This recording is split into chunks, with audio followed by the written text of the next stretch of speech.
একটা হিরোর কি কি জিনিস লাগবে টু বিকাম এ হিরো?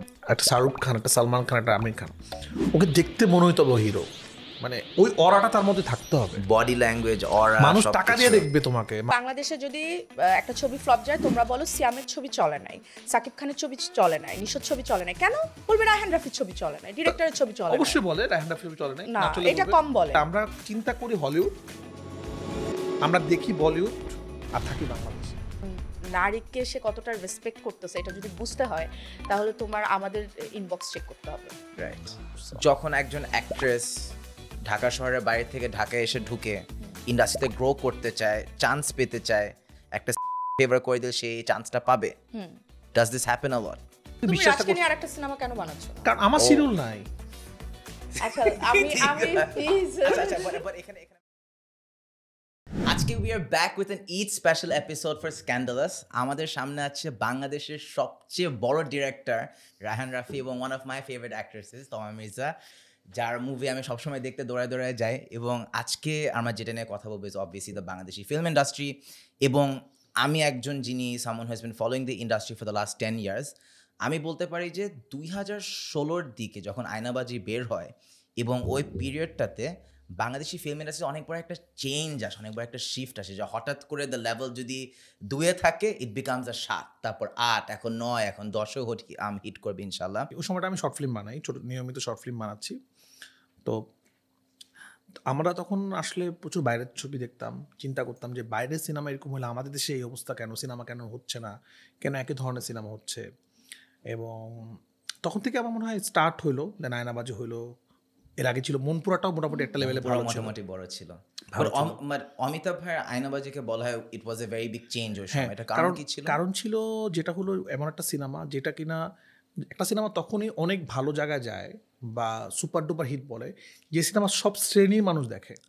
তো একটা সিনেমা খুব ভালো, সেটা আসলে একটা শ্রেণী দেখছে, কিন্তু মানে আমাদের মতো ইয়াংরা দেখে নাই, শুধু একটু গ্রামে বা একটু মফস্বলে দেখছে, সেটাও হিট হয়, কিন্তু সেটা মুখে মুখে চলে আসে না। আয়নাবাজি থেকে প্রথমে স্টার্ট হয়েছে আসলে, যে একটা সিনেমা যেটা কিনা একদম গ্রামেও দেখছে, তারাও এনজয় করছে, তারাও এটা ডায়লগ বলতেছে, গুলশান মরানি মানুষ দেখছে, ধানমন্ডি মানুষ দেখছে, মানে ঢাকা শহর দেখছে, দেশের বাইরে দেখছে। ওইটাকে আসলে আমাদের মনে হয়েছে যে আমাদের ইয়াংরা যারা এতদিন ভাবতো বাংলা সিনেমা নিয়ে কথা বললে তারা একটু লজ্জা পাইতো, বলতো আমি বাংলা সিনেমা দেখি না, তারা বাংলা সিনেমা নিয়ে কথা বলা শুরু করছে। ওইটা ছিল স্টার্ট।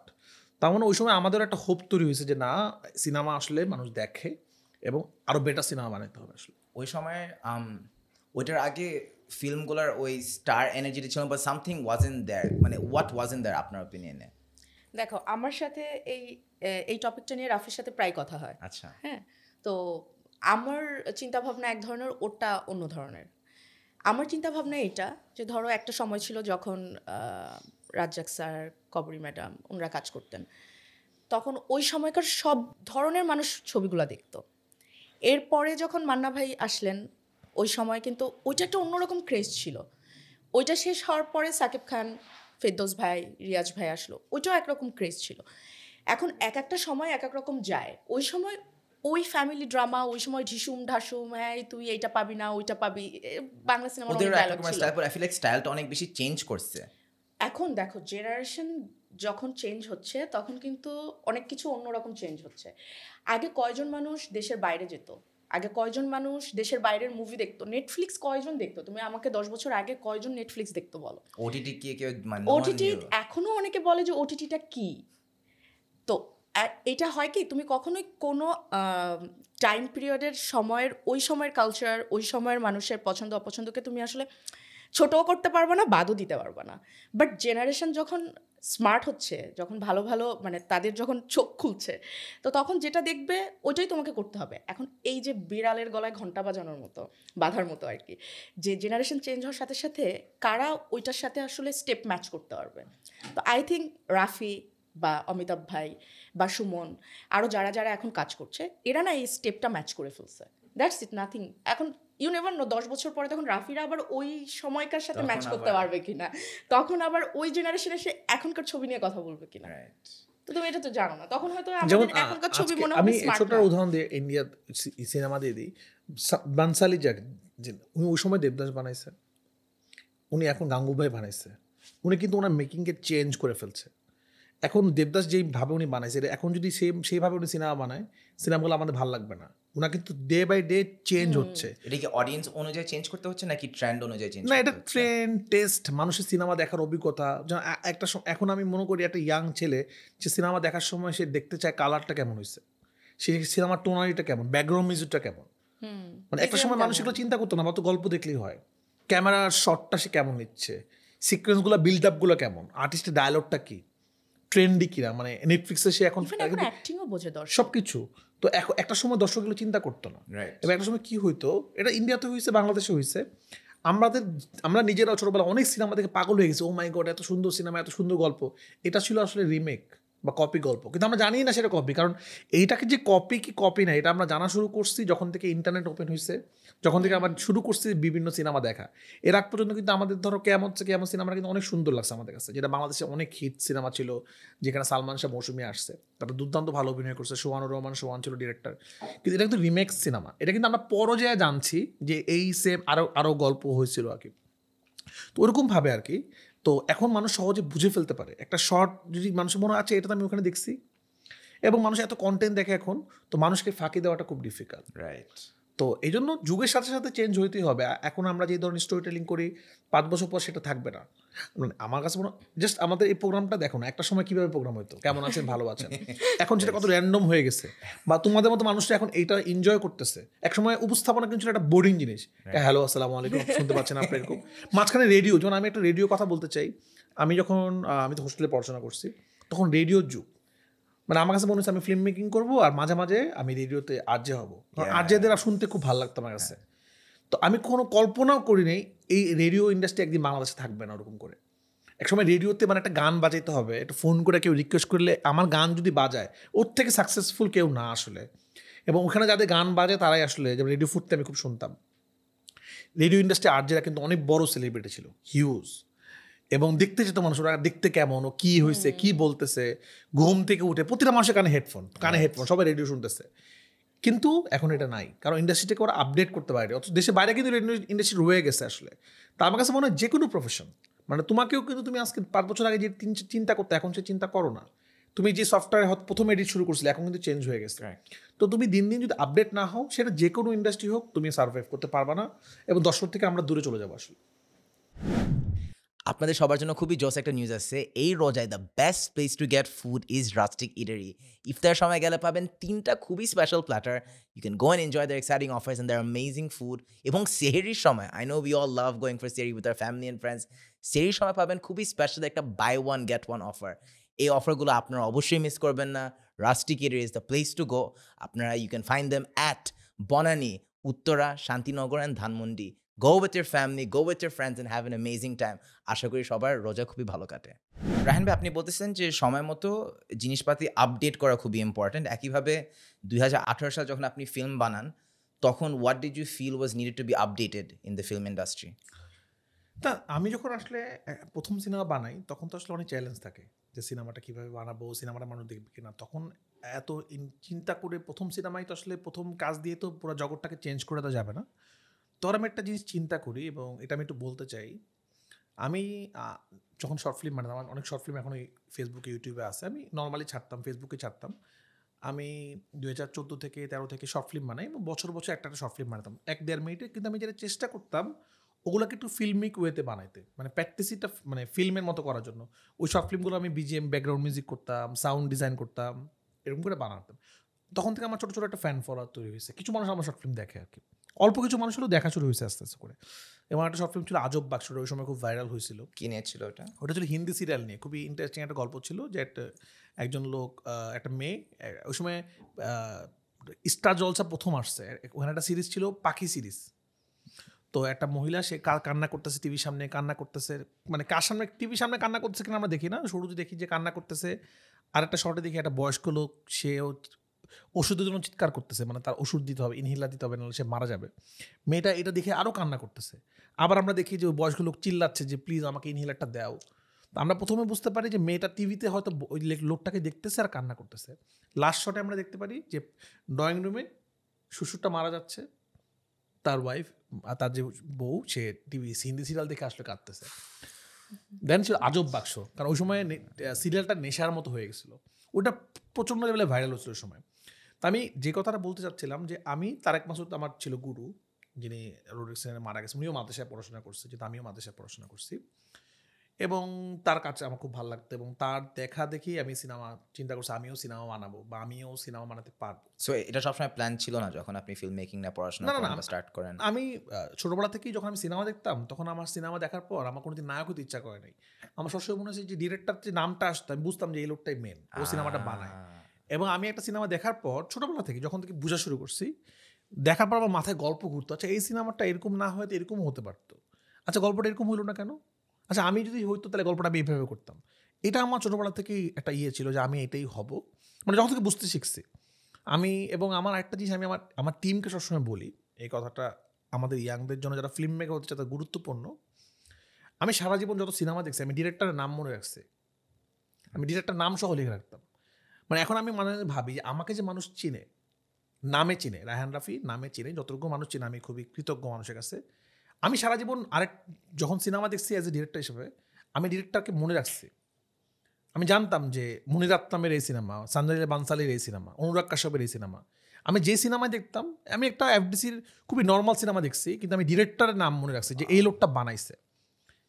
কারণ আমি যদি নিজে আমার প্রফেশনকে ওই সময় সম্মান না দিতাম তাহলে আমাকে, এই জন্য আমি মানুষ ভাবি যে এই জন্য হয়তো মানুষ আমাকে আমার নামে চেনে, কারণ আমি এটাকে গুরুত্ব দিচ্ছি যে এই মানুষটাকে ভ্যালু। কারণ যখনই আমি একটা সিনেমা বলবো অমিতাভ রেজার আয়নাবাজি, রাইট, গিয়াসউদ্দিন সেলিমের মনপুরা, ওয়াও, আজকে কেউ বলতে হয় যে রায়হান রাফির পরাণ, রায়হান রাফির সুরঙ্গ, রায়হান রাফির তুফান।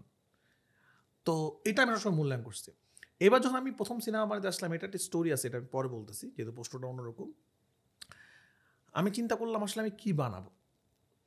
আমি প্রডিউসার, আমার শর্ট ফিল্ম দেখে আমি প্রডিউসার পাই, আমার শর্ট ফিল্ম দেখে আমাকে জ্যাজ মাল্টিমিডিয়া থেকে কল করে যে তারা আমাকে নিয়ে সিনেমা বানাতে চায় আর কি। তো আমার কাছে তো বিরাট বড় সোনার হরিণ, মানে আমি এরকম একটা ছেলে টুকটাক করে, আমি আমার প্রথম শর্ট ফিল্ম ছিল বিয়ের ক্যামেরাতে বানিয়েছিলাম, তখন ডিএসএলআর আসে নাই বাংলাদেশে, তো বিয়ের ক্যামেরাতে আমি প্রথম শর্ট ফিল্ম শ্যুট করছিলাম।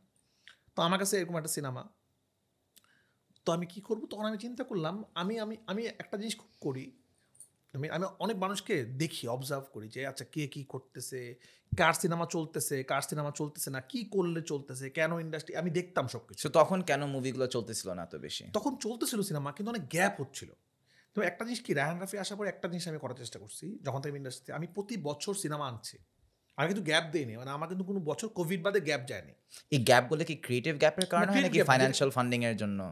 মানে সিনেমাটা কেউ সিরিয়াসলি, মানে যারা সিনেমা বানায় তারা, তাদের অন্য প্রফেশন আছে, তারা কেউ বিজ্ঞাপন বানায় অথবা কেউ নাটক বানায়, তারা মাঝে মাঝে শখ করে সিনেমা বানায়। এই জন্য কী হয়, তাদের প্রডিউসার পাইতে সময় লাগে।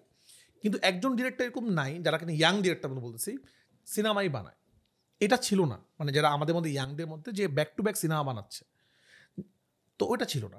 এই জন্য আয়নাবাজি পর কিন্তু অনেক বছর পরে যে লাস্ট সিনেমাটা আসছে, মনপুরা 7 বছর পর, তো ইন্ডাস্ট্রির মধ্যে কিন্তু ফাঁকা, এবং ইন্ডাস্ট্রির মানুষ সিনেমা দেখে না। এবং দুই ধরনের সিনেমা হইতো, এক ধরনের সিনেমা একটু আর্ট ফিল্ম টাইপের হইতো যেটা খুব কম মানুষ দেখতো, আর এক ধরনের টু মাচ কমার্শিয়াল সিনেমা যেগুলো আমরা দেখতাম বেশি বাংলা ম্যাচ কিংবা বেশি সফিস্টিকেটেড। হ্যাঁ, এক্স্যাক্টলি, মাঝামাঝি কিছু ছিল না, কেউ দেখতো না।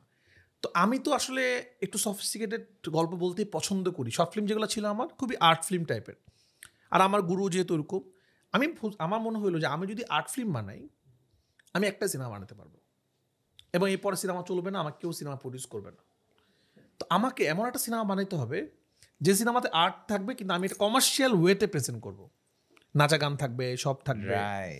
দেন আমি যেরকম, আমি প্রথম সিনেমা যদি আসলে এমন একটা সিনেমা বানাতাম যেটা একটু ডিফারেন্ট, একটু অল্টারনেটিভ ওয়েতে, যেরকম যেটা আমি বিশ্বাস করি, যেটা আমার পছন্দ। যেমন আমি বলতে পারি যারা আমার পুষ্পা ভালো লাগছে, কিন্তু আমার বেশি ভালো লাগছে হলো যে লাপাত্তা লেডিস। কিন্তু লাপাত্তা লেডিস যদি আমার প্রথম সিনেমা হয়, আমি তো বাংলাদেশের, আমি আর সিনেমা বানাতে পারবো না। তো তখন আমি চিন্তা করলাম আমাকে এমন সিনেমা বানাতে হবে, এই গল্পটাকে আমাকে কমার্শিয়াল ওয়েতে প্রেজেন্ট করতে হবে, হাসতে হাসতে প্রেজেন্ট করতে হবে।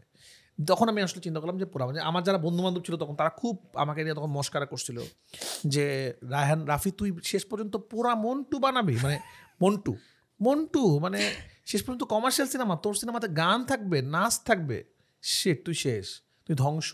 আমার তখন কি আপনার মনে হয় যে আপনি নিজের ক্যারেক্টার বা আপনার ফিলসফির উপর মানে একটা কম্প্রোমাইজ করতেছেন? না, আমি কম্প্রোমাইজ করি না। আমার কথা খুবই সিম্পল, আমি জানি আমাকে বহুদূর যেতে হবে, তো বহুদূর যেতে হলে আমাকে একটা প্ল্যান করতে হবে। আমি এখনকে মানে এই সময় বাঁচতে বিশ্বাস করি না, আমি চিন্তা করি আমাকে কই যেতে হবে। এবং আমি এখন জানি আমি সাকসেস ছিলাম, কারণ আমি প্রথম সিনেমা যদি এমন একটা সিনেমা বানাতাম যেটা খুব কম মানুষ দেখতো এবং আমি প্রফিট করতে না পারতাম, আমি সেকেন্ড সিনেমা বানাতে পারতাম না। ধরো তুমি একটা শো করলা, দুর্দান্ত করলা, কিন্তু শোটা কোনো ভিউ নাই, কেউ দেখলো না, তুমি কিন্তু আরেকটা শো করতে হবে না, তোমাকে আস্তে আস্তে করে নিজেকে চেঞ্জ করতে হবে। তা আমি যেটা করলাম, একটু চেঞ্জ করলাম, আমি একটু সুন্দর করলাম জিনিসটা করলাম, বাংলা সিনেমা থেকে একটু বেটার লাগছে, একটা শ্রেণী মানুষজন দেখলো। আমি এর পরের সিনেমাতে আরেকটু চেঞ্জ করলাম, আমি এরপর পরাণে আরেকটু চেঞ্জ করলাম, এরপর দামালে আমি আরেকটু চেঞ্জ করলাম, এরপর আমি সুরঙ্গতে করলাম, আরও অল্টারনেটিভ চিন্তা করে আরও একটা কমার্শিয়াল সিনেমাকে অন্য জায়গায় নিয়ে গেলাম, যেটা বাংলাদেশে এরকম কমার্শিয়াল সিনেমা হয় না। মানে একটা নায়ক ও সারাদিন গর্থকুতে, এটা একটা কমার্শিয়াল সিনেমা এবং সেটা মানুষ টিকিট কাটা মানুষ দেখতেছে, এবং নায়ককে পৃথিবী জুড়ে দেখতেছে, এবং নায়ককে আমি লুঙ্গি পরাইছি এবং মানুষ বিশ্বাস হয়েছে এবং খারাপ লাগে নাই। একটা সময় নাটক সিরিয়াল আমরা কি দেখতাম, যে মানুষজন সবসময় জুতো পরে থাকে, নায়ক গরিব হোক সে প্যান্ট পরে, বড়লোক হোক আর যাই হোক, দেখবা নায়ককে কিন্তু লুঙ্গি পরায় না। এবং বাসার মধ্যেও নাটকে দেখবা জুতা পরে থাকে, সবাই জুতা পরে হাঁটতেছে, আমরা বাসায় নর্মালি জুতা পরে থাকি না, কারণ এটা নাটকের একটা ভাষা আছে, মানে যখনই শুটিং টুটিং কি দেখবা যে ঘুমানোর সময় পাঞ্জাবি পরে ঘুমাচ্ছে সবাই, কারণ দেখতে সুন্দর লাগতো, মেকআপ করে নায়িকারা মেকআপ করে ঘুমাচ্ছে, কিন্তু নর্মালি আমাদের বাসায় এরকম থাকে না। তো আমি ওইরকম রিয়েলিস্টিক অ্যাপ্রোচে একটা সিনেমা বানানোর চেষ্টা করলাম, যেটা কিনা আমি সাকসেসফুল হইলাম। আপনি যে রিয়েলিস্টিক ওয়েতে ভাবতেছেন যে একটা ফিল্মকেও আমার প্রফিটেবল করতে হবে, এই ফিল্মটা ঠিকমতো প্রফিটেবল হলে আমি আরেকটা ফিল্ম বানাতে পারবো, এভাবে কি অন্য ডিরেক্টরগুলো ভাবতেছিল না? Like what were they thinking of? আমি অন্য যেটা বুঝতে পারবো না। আমি যখন সিনেমা, আমার যে কারণে রায়হান রাফির নামটা দর্শকের কাছেও সমাদৃত এবং প্রডিউসারদের কাছেও সমাদৃত, যে মানি ব্যাকটা, মানে আমি ওই ইনভেস্টটা রিটার্ন দিতে পারি আসলে। রাইট, আর ওইটা নিয়ে আপনি ভাবেন? ওটা নিয়ে না ভাবলে তো আসলে আমি, যে আমাকে ইনভেস্ট করতেছে তাকে যদি আমি টাকাটা ব্যাক না দিই, এটা আমার জন্য ফরজ। মানে আমার কথা যে আমি এক্সপেরিমেন্ট করব, মানে এখন এখন একজন সিনেমা বানাচ্ছে, তার ইচ্ছাই হলো যে সে আসলে এটা থেকে ব্যাক চায়, সেটা আলাদা বিষয়। যে আমি একটা, আমার খুব শখ, আমার একটা, আমি একটা সিনেমা বানাবো, ওটা আলাদা বিষয়। যে লোকটা আমাকে ইনভেস্ট করতেছে আমার ব্যবসায়, এটা তার বিজনেস, তা আমার প্রথম কাজ কি, তার পয়সাটা তাকে ব্যাক করা, ইনভেস্টটা ব্যাক করা। তা আমি এটা প্রথম লক্ষ্য রাখি যে আমাকে ব্যাক করতে হবে আসলে। তো আর প্রডিউসার থেকে ব্যাক করলে সিনেমা আসবে, কারণ একটা মানুষ যখন ইনভেস্ট রিটার্ন পাবে তখন সে আরও সিনেমা বানাবে। তুমি আজকে চিন্তা করে সিনেমা প্রডিউস করবা, কিন্তু তুমি যদি 3 কোটি টাকা 2 কোটি টাকা ইনভেস্ট করে তুমি যদি 20 লাখ টাকা ফেরত পাও, আমি যতই সিনেমা প্রেমী তুমি হও, যে না ভাই আমি অনেক সিনেমা প্রেমী, তুমি একটা সিনেমা প্রডিউস করবে না। তুমি যদি টাকা ব্যাক পাও, তুমি 10টা সিনেমা প্রডিউস করবা। এক্স্যাক্টলি। এবং যেটাই হয়েছে আমার ক্ষেত্রে, আমি যে সিনেমাগুলো বানাইছি লাস্ট 3টা ছবি তো আলহামদুলিল্লাহ ব্লকবাস্টার। তো আমার কাছে মনে হয় যে ওই আলহামদুলিল্লাহ আমার সিনেমাগুলো চলছে।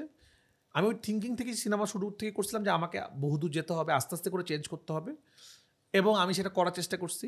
সুরঙ্গ থেকে আমি বলছিলাম, সুরঙ্গ পর্যন্ত আমার মনে হলো যে না, এবার আমি একটা সিনেমা বানাবো যেখানে আমি আরও বড় অডিয়েন্সের কাছে যেতে চাই, ম্যাসিভ অডিয়েন্সের কাছে। এবং সাকিব খান বাংলাদেশে এত বড় মেগাস্টার, এত বড় জিনিস, উনি আসলে ওনার একটা অন্য খেলা আছে, কারণ এত দিন ধরে একটা মানুষ এখানে আসে, এটা এমনি এমনি নাই, এটা একটা অরা থাকবে। এবং আমরা যদি বাইরের দিকে তাকাই, এটা হলিউড হোক বলিউড হোক, বড় সিনেমার জন্য সব বড় স্টার লাগবেই। আজকে আল্লু অর্জুন না থাকলে পুষ্পা হইতো না, আজকে রণবীর কাপুর না থাকলে কিন্তু অ্যানিমেল হইতো না। এই ডিরেক্টরটা অনেক ভালো ডিরেক্টর। ওনার প্রথম ছবি ছিল হলো যে কি, সন্দীপ রেড্ডি বাংলা প্রথম ছবি ছিল, কাবির সিংয়ের আগের একটা ছবি ছিল, কি যে নাম সিনেমাটা ভুলে গেলাম, যেটা কাবির সিংয়ের রিমেক ছিল, আচ্ছা নামটা আমি ভুলে গেছি। তো ওই সিনেমাটা তো খুব অল্প মানুষ দেখছে, কিন্তু হিট ওই শ্রেণীতে। এরপর উনি কাবির সিং বানালো, আরেকটু হিট হলো, এবার সে অ্যানিমেল বানালো, এরপর সে বানাচ্ছে প্রভাসকে নিয়ে। আচ্ছা কেজিএফ কিন্তু ইয়াশ আছে, হ্যাঁ কেজিএফ ইয়াশকে আরও বড় করে দিচ্ছে, কিন্তু বড় সিনেমা বানাতে গেলে আমার বড় মানুষটাকে লাগবে। দেখেন আমার মনে হচ্ছিল যে আমি এবার একটু বড় কিছু করবো, দেন আমি সবচেয়ে বড় সুপারস্টারকে নিলাম।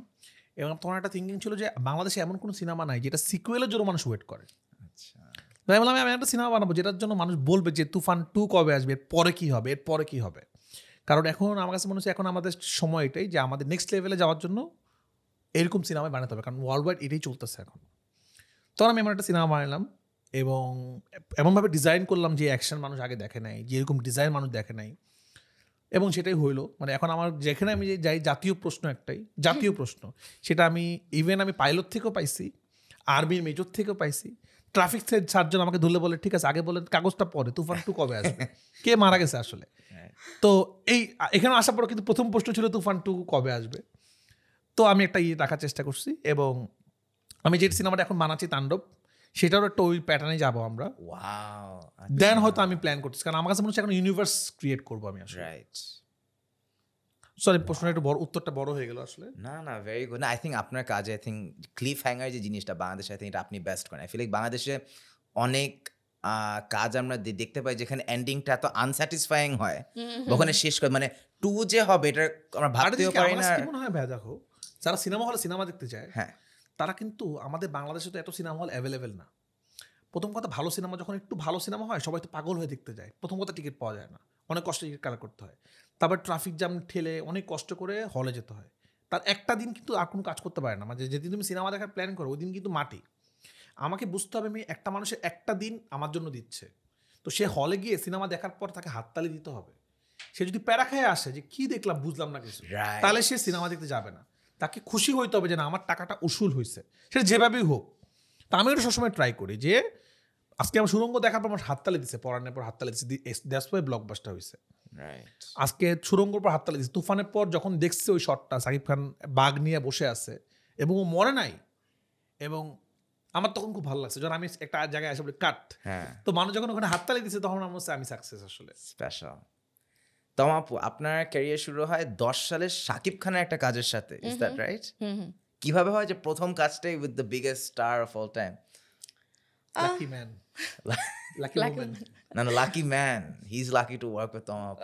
No, Yes. আমি না, সাকিব খান যেটা রাফি বলতেছিল, সাকিব ভাইকে নিয়ে কথা বলতে গেলে ধরো আর একটা পর্ব করতে হবে, তো আচ্ছা। ওখানে আমি গেলাম না।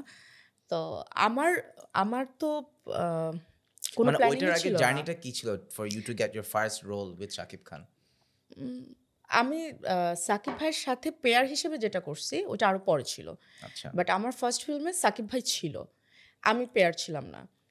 তো ওই ছবিটা জাস্ট র্যান্ডম, মানে থাকে না, আমি তো ছোটবেলা থেকে নাচ করি, সো একটা প্রোগ্রামে তখন নৃত্যাঞ্চল হতো, পুরো দেশে ঘুরে ঘুরে হতো, ঢাকায় হয়েছিল, ওইখানে ডিরেক্টর দেখা বলা।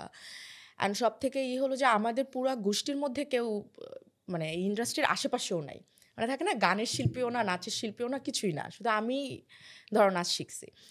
তো আমার কোনো আইডিয়াই ছিল না পুরো বিএফডিসি সম্পর্কে। তো আপনি কি বড় হন খুলনায়, বাগেরহাটে? বাগেরহাটে। সো ওখান থেকে আপনি ঢাকায় শিফট করেন? হ্যাঁ, আমার ইন্টারের জন্য যখন আমি ঢাকায় আসি তখনই আমার স্টার্ট করা। আচ্ছা।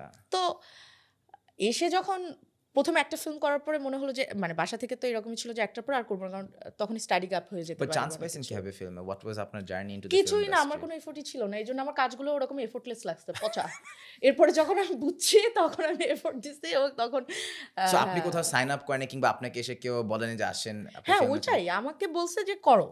আচ্ছা, আপনি কি তখন were you ধরো তখন তো আর এরকম ছিল না যে ভালো অ্যাক্টিং জানতে হবে, আচ্ছা, তখন মডেলিং আপনি স্টার্ট করেন, আপনার কোনো মডেলিং ব্যাকগ্রাউন্ড তো নাই? না, জাস্ট তখন কি ছিল, একটা মেয়ে একটু মোটামুটি সুন্দর হবে, আচ্ছা, হ্যাঁ নায়কের পাশে থাকবে, এরকম। এখন যেমন অ্যাক্টিংটা অনেক ইম্পর্টেন্ট, এখন তুমি যদি বলো আপনি কি নায়িকা হতে চান না অভিনেত্রী হতে চান, সবাই বলবো আমি অভিনেত্রী হতে চাই, কিন্তু এটা সব থেকে কঠিন, এটা হতে অনেক সময় লাগে। সো 10 সালের যে আপনার শুরু হয়েছে ওটা নিয়ে আপনি এত বেশি প্রাউড না compare to the work you do নাও?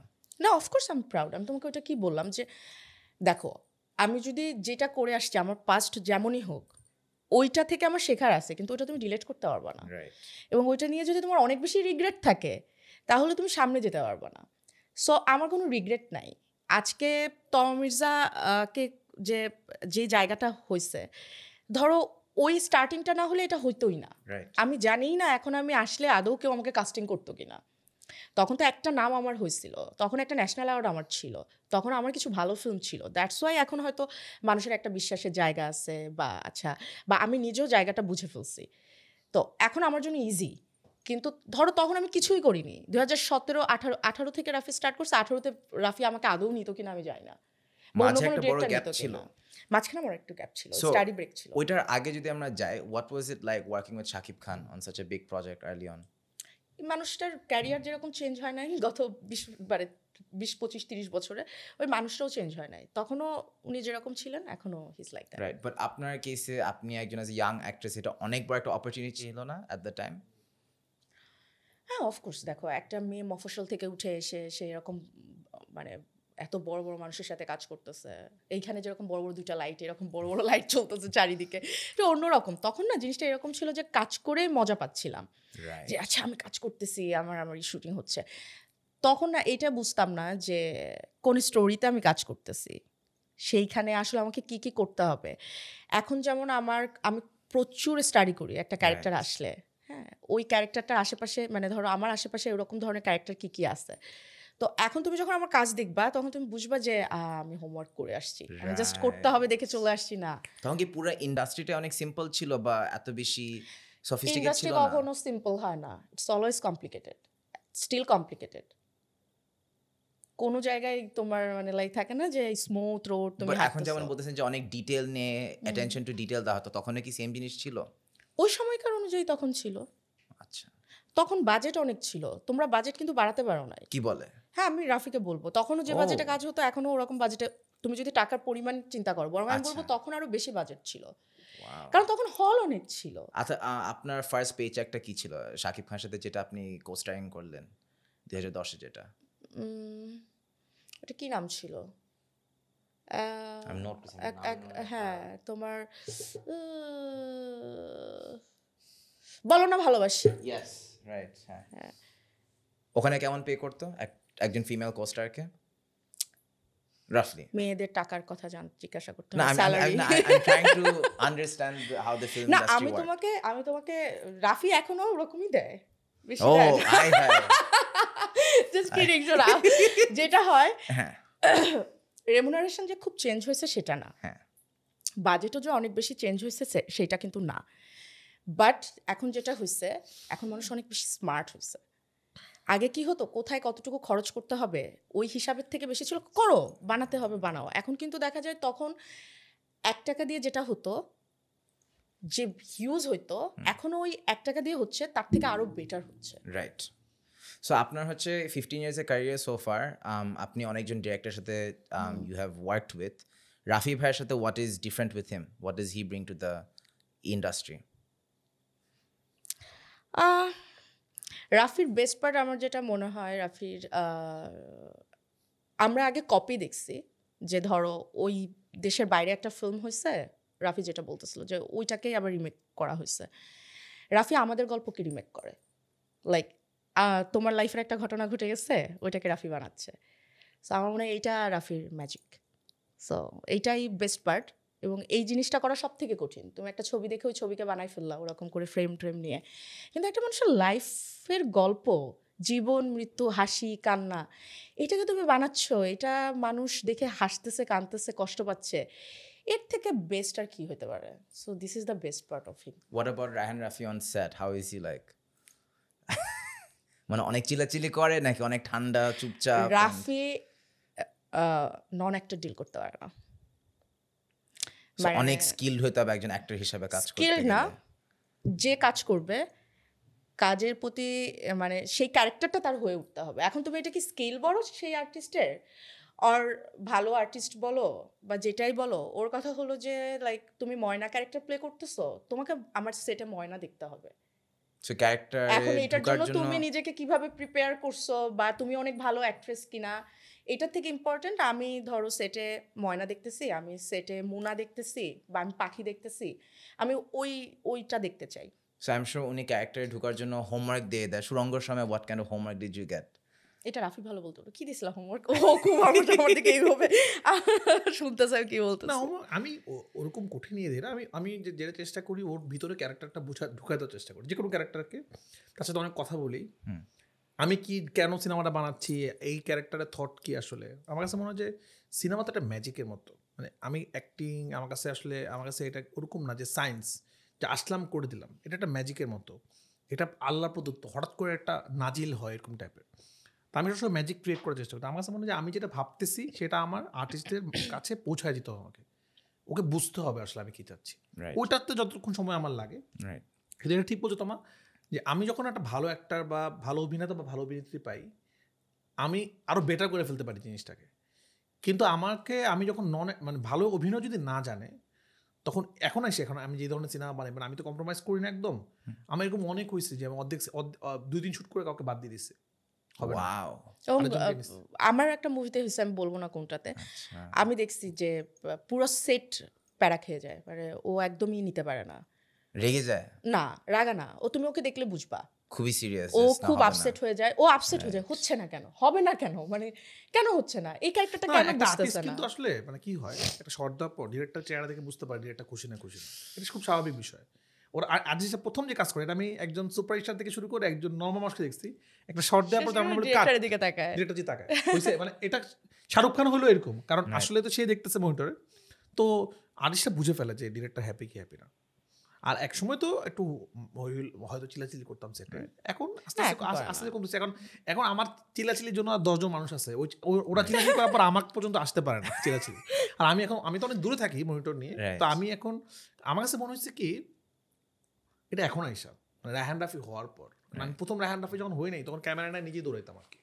তো ওই দৌড়ানোর কারণে আমি অনেক কিছু জানি, আসলে অনেক কিছু বুঝি। আমার কাছে মনে হচ্ছে যে অনেক টেনশন করে লাইফে কিছু হবে না, আচ্ছা না, যেন আমি অনেক প্রেশার নেই না আসলে। কারণ আমি যে সিনেমাটা এখন শ্যুট করতেছি তাণ্ডব, এটা বাংলাদেশে এখন পর্যন্ত হওয়া সব থেকে ক্রিটিক্যাল ফিল্ম এবং সব থেকে হিউজ অ্যারেঞ্জমেন্টের ফিল্ম। মানে প্রতিটা ফ্রেমে ফ্রেমে মানুষ, গাড়ি উঠতেছে, গুলাগুলি হচ্ছে, এই হচ্ছে, ওয়াও ম্যাসিভ অ্যাকশন। হ্যাঁ এবার আমি একটু চেষ্টা করতে যাই না পারবো কিনা, এই প্রোগ্রামটা তো আসলে যেহেতু ঈদে অনিয়র হবে তখন আমার শ্যুট চলতেছে, আমরা চেষ্টা করতেছি কিছুটা একটু রিয়েলিস্টিক অ্যাকশন, হ্যান্ড ফাইট এগুলোকে ক্রিয়েট করার জন্য ফিল্মে। বাংলাদেশে আমরা এগুলো দেখি নাই, তো এটা তো অনেক বিগ প্রজেক্ট, কিন্তু আমার মনে হচ্ছে ইনশাল্লাহ আমরা এটা অ্যাচিভ করতে পারবো, মানে আমার ওই কনফিডেন্টটা আমার মধ্যে কাজ করে। সো এখন যেহেতু আপনি অনেক ব্লকবাস্টার ফিল্ম বানাচ্ছেন, হিট আফটার হিট, সুরঙ্গ, দামাল, পরাণ, আস্তে আস্তে আই ফিল লাইক একটা ব্লকবাস্টার ফিল্মের একদম হার্টে হচ্ছে গেটিং দ্য রাইট কাস্ট।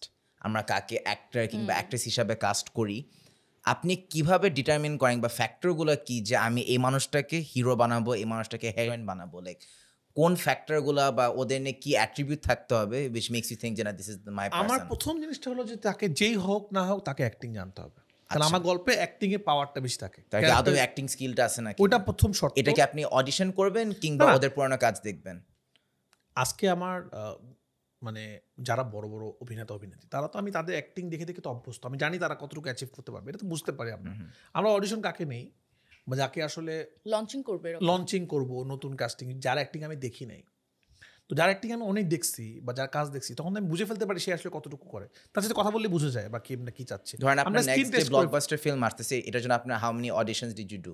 ও আমি যেটা করছি সেটার মধ্যে তো আচ্ছা, এই প্রোগ্রাম যেহেতু অনেকদিন পরে যাবে তখন লঞ্চ হয়ে যাবে, সাকিব খান অভিনয় করছেন, জয়া আহসান অভিনয় করছেন, এরপরে আরেকজন যাকে নিচ্ছি তাকে নিয়ে আমরা গবেষণা চালাচ্ছি, আমরা আরেকজনকে সুযোগ দিচ্ছি, তারটা আসলে আমরা চেষ্টা করতেছি কিভাবে তাকে সো নেওয়া যায়। ওনারটা অডিশন করে তারপর নেওয়া হয়েছে রোলে, রাইট? একটা হিরোর কি কি জিনিস লাগবে টু বিকাম এ হিরো, বা একজন মানুষকে যে আপনি হিরো হিসাবে নিবেন তার কোন ফ্যাক্টরগুলো থাকতেই হবে বিসাইডস অ্যাক্টিং? দুরকম ব্যাপার থাকে, দুরকম সিনেমা হয়। একটা সিনেমা হিরো বেস সিনেমা, একটা আচ্ছা। নর্মাল, একটা চঞ্চল চৌধুরী একজন হিরো, ইয়েস তাকে দেখলে আমাদের ভালো লাগে, সেজন্য বলে ভয় পাইছি রে, এটা একটা ব্যাপার। আবার আমরা যদি একটা বাংলাদেশে হিরো দেখি, যে একটা হিরো, একটা শাহরুখ খান, একটা সালমান খান, একটা আমির খান, ওকে দেখতে মনে হইতে হবে হিরো, ওকে হাইটা গেলে মনে হইতে হবে যে আজকে সাকিব খানকে আমি তো কাছ থেকে দেখলে বুঝবো যে ওর দেখলে হাঁটলে মনে হবে যে না একজন হেঁটে যাচ্ছে, মানে ওই অরাটা তার মধ্যে থাকতে হবে। বডি ল্যাঙ্গুয়েজ, অরা, মানুষ টাকা দিয়ে দেখবে তোমাকে, মানুষ তাকে প্রতিদিন দেখলে হবে না, মানে এটা একটা ফ্যাক্ট। তাকে দেখতে হলে টাকা দিতে হবে, তাকে দেখতে হলে কষ্ট করতে হবে। কেন শাহরুখ খানের বাসার সামনে যে মানুষ দাঁড়ায় থাকে, একটু যদি উনি আসে হাটটা, তাহলে এটা কিন্তু একটা ফ্যাক্ট, এটা একটা টেলিভিশন ইয়ের ক্ষেত্রে হবে না। তো ওই হিরোর ক্ষেত্রে আমরা যদি কেউ যদি ওই হিরো হতে চায়, তার মধ্যে ওই অরাটা থাকতে হবে। সো আপনি যখন আফরান নিশোকে রোল হিসাবে নেন, ওনার তো ওই বডি ল্যাঙ্গুয়েজটা ছিল না, কিন্তু ওনার যে পাওয়ার ছিল সেটা হলো অ্যাক্টিং পাওয়ার, ম্যাজিকের মতো, ম্যাজিশিয়ান। ওনার হলো কি, উনি তো এমনি তো একটু আস্তে আস্তে আসে, একটু গল্প করে, খুব ফানি মানুষ, কিন্তু সামহাও যখন উনি ক্যামেরার সামনে দাঁড়ায় তখন একটা ম্যাজিক করে ফেলে উনি, এটা ওনার ম্যাজিক। এই ম্যাজিকটা খুব কম মানুষের মধ্যে আসে। আমার এখন মনে আছে সুরঙ্গ সময় 2 ঘন্টা আর নিশু ভাই নাই, কই উনি সুরঙ্গের ভিতরে, উনি আর ডিওপি, কারণ আমি তখন একটু আরো হেলদি ছিলাম, আমি সুরঙ্গের ভিতরে ঢুকতে পারতাম না তখন, আচ্ছা আমি মনিটর নিয়ে বাইরে থাকতাম। আমার শট শেষ, তারা দুজন শট দিচ্ছে, তো একটা ক্যারেক্টার হয়ে ওঠার জন্য নিশু ভাই অনেক চেষ্টা করে। নিশু ভাই রাত 3টা বাজে আমার সাথে রাস্তা দিয়ে ঘুরতেছে, আচ্ছা কী করবো রাফি, তাহলে কী করবো। এবং নিশু ভাইয়ের ক্ষেত্রে যেটা হয়েছে, আমি যেটা কাজ করে বুঝছি, যখন আমি বলি অ্যাকশন, উনি অন্য একটা মানুষ হয়ে ওঠে আর কি। এটা আসলে অনেক পাওয়ারফুল। এটা আমি চঞ্চল ভাইয়ের ক্ষেত্রেও পাইছি, এই জন্য এরা আসলে এত বড় অভিনেতা। নিশু ভাইয়ের প্যাটার্নটাই ডিফারেন্ট। আমি একটু ইন্টারাপ্ট আর করি। সাকিব ভাইয়েরটা আমি একটু বলে ফেলি। সাকিব ভাইয়ের সাথে আমি তো কাজ করলাম, তো সাকিব ভাই একটা প্যাটার্নে কাজ করে আমি আমার সাথে করলাম।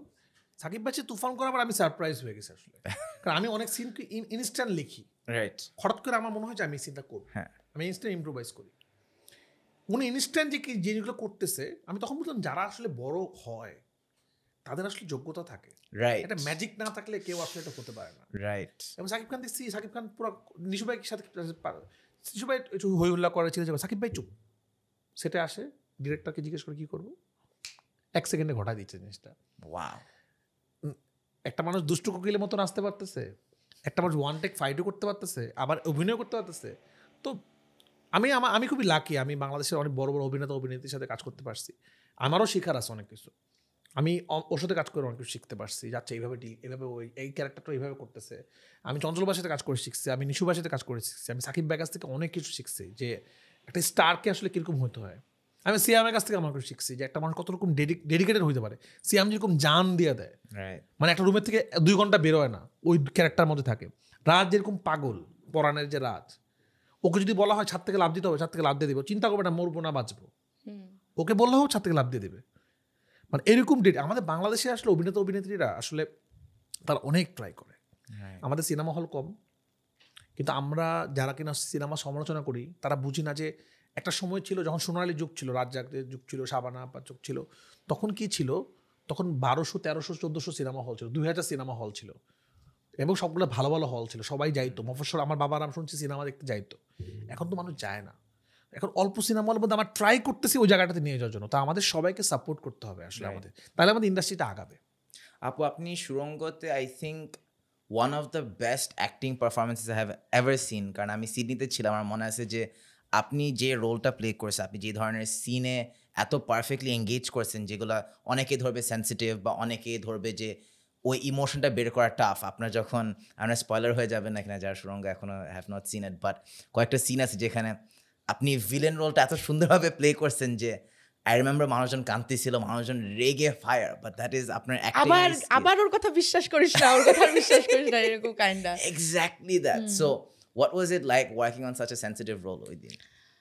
দেখো, ভিলেন হিসেবে প্লে করে কেমন? এক্স্যাক্টলি, আগে যেটা ছিল নেগেটিভ রোল কোনো হিরোইন প্লে করতে চাইতো না, এবং বলতো যে নেগেটিভ রোল প্লে করলে ওর ক্যারিয়ার শেষ।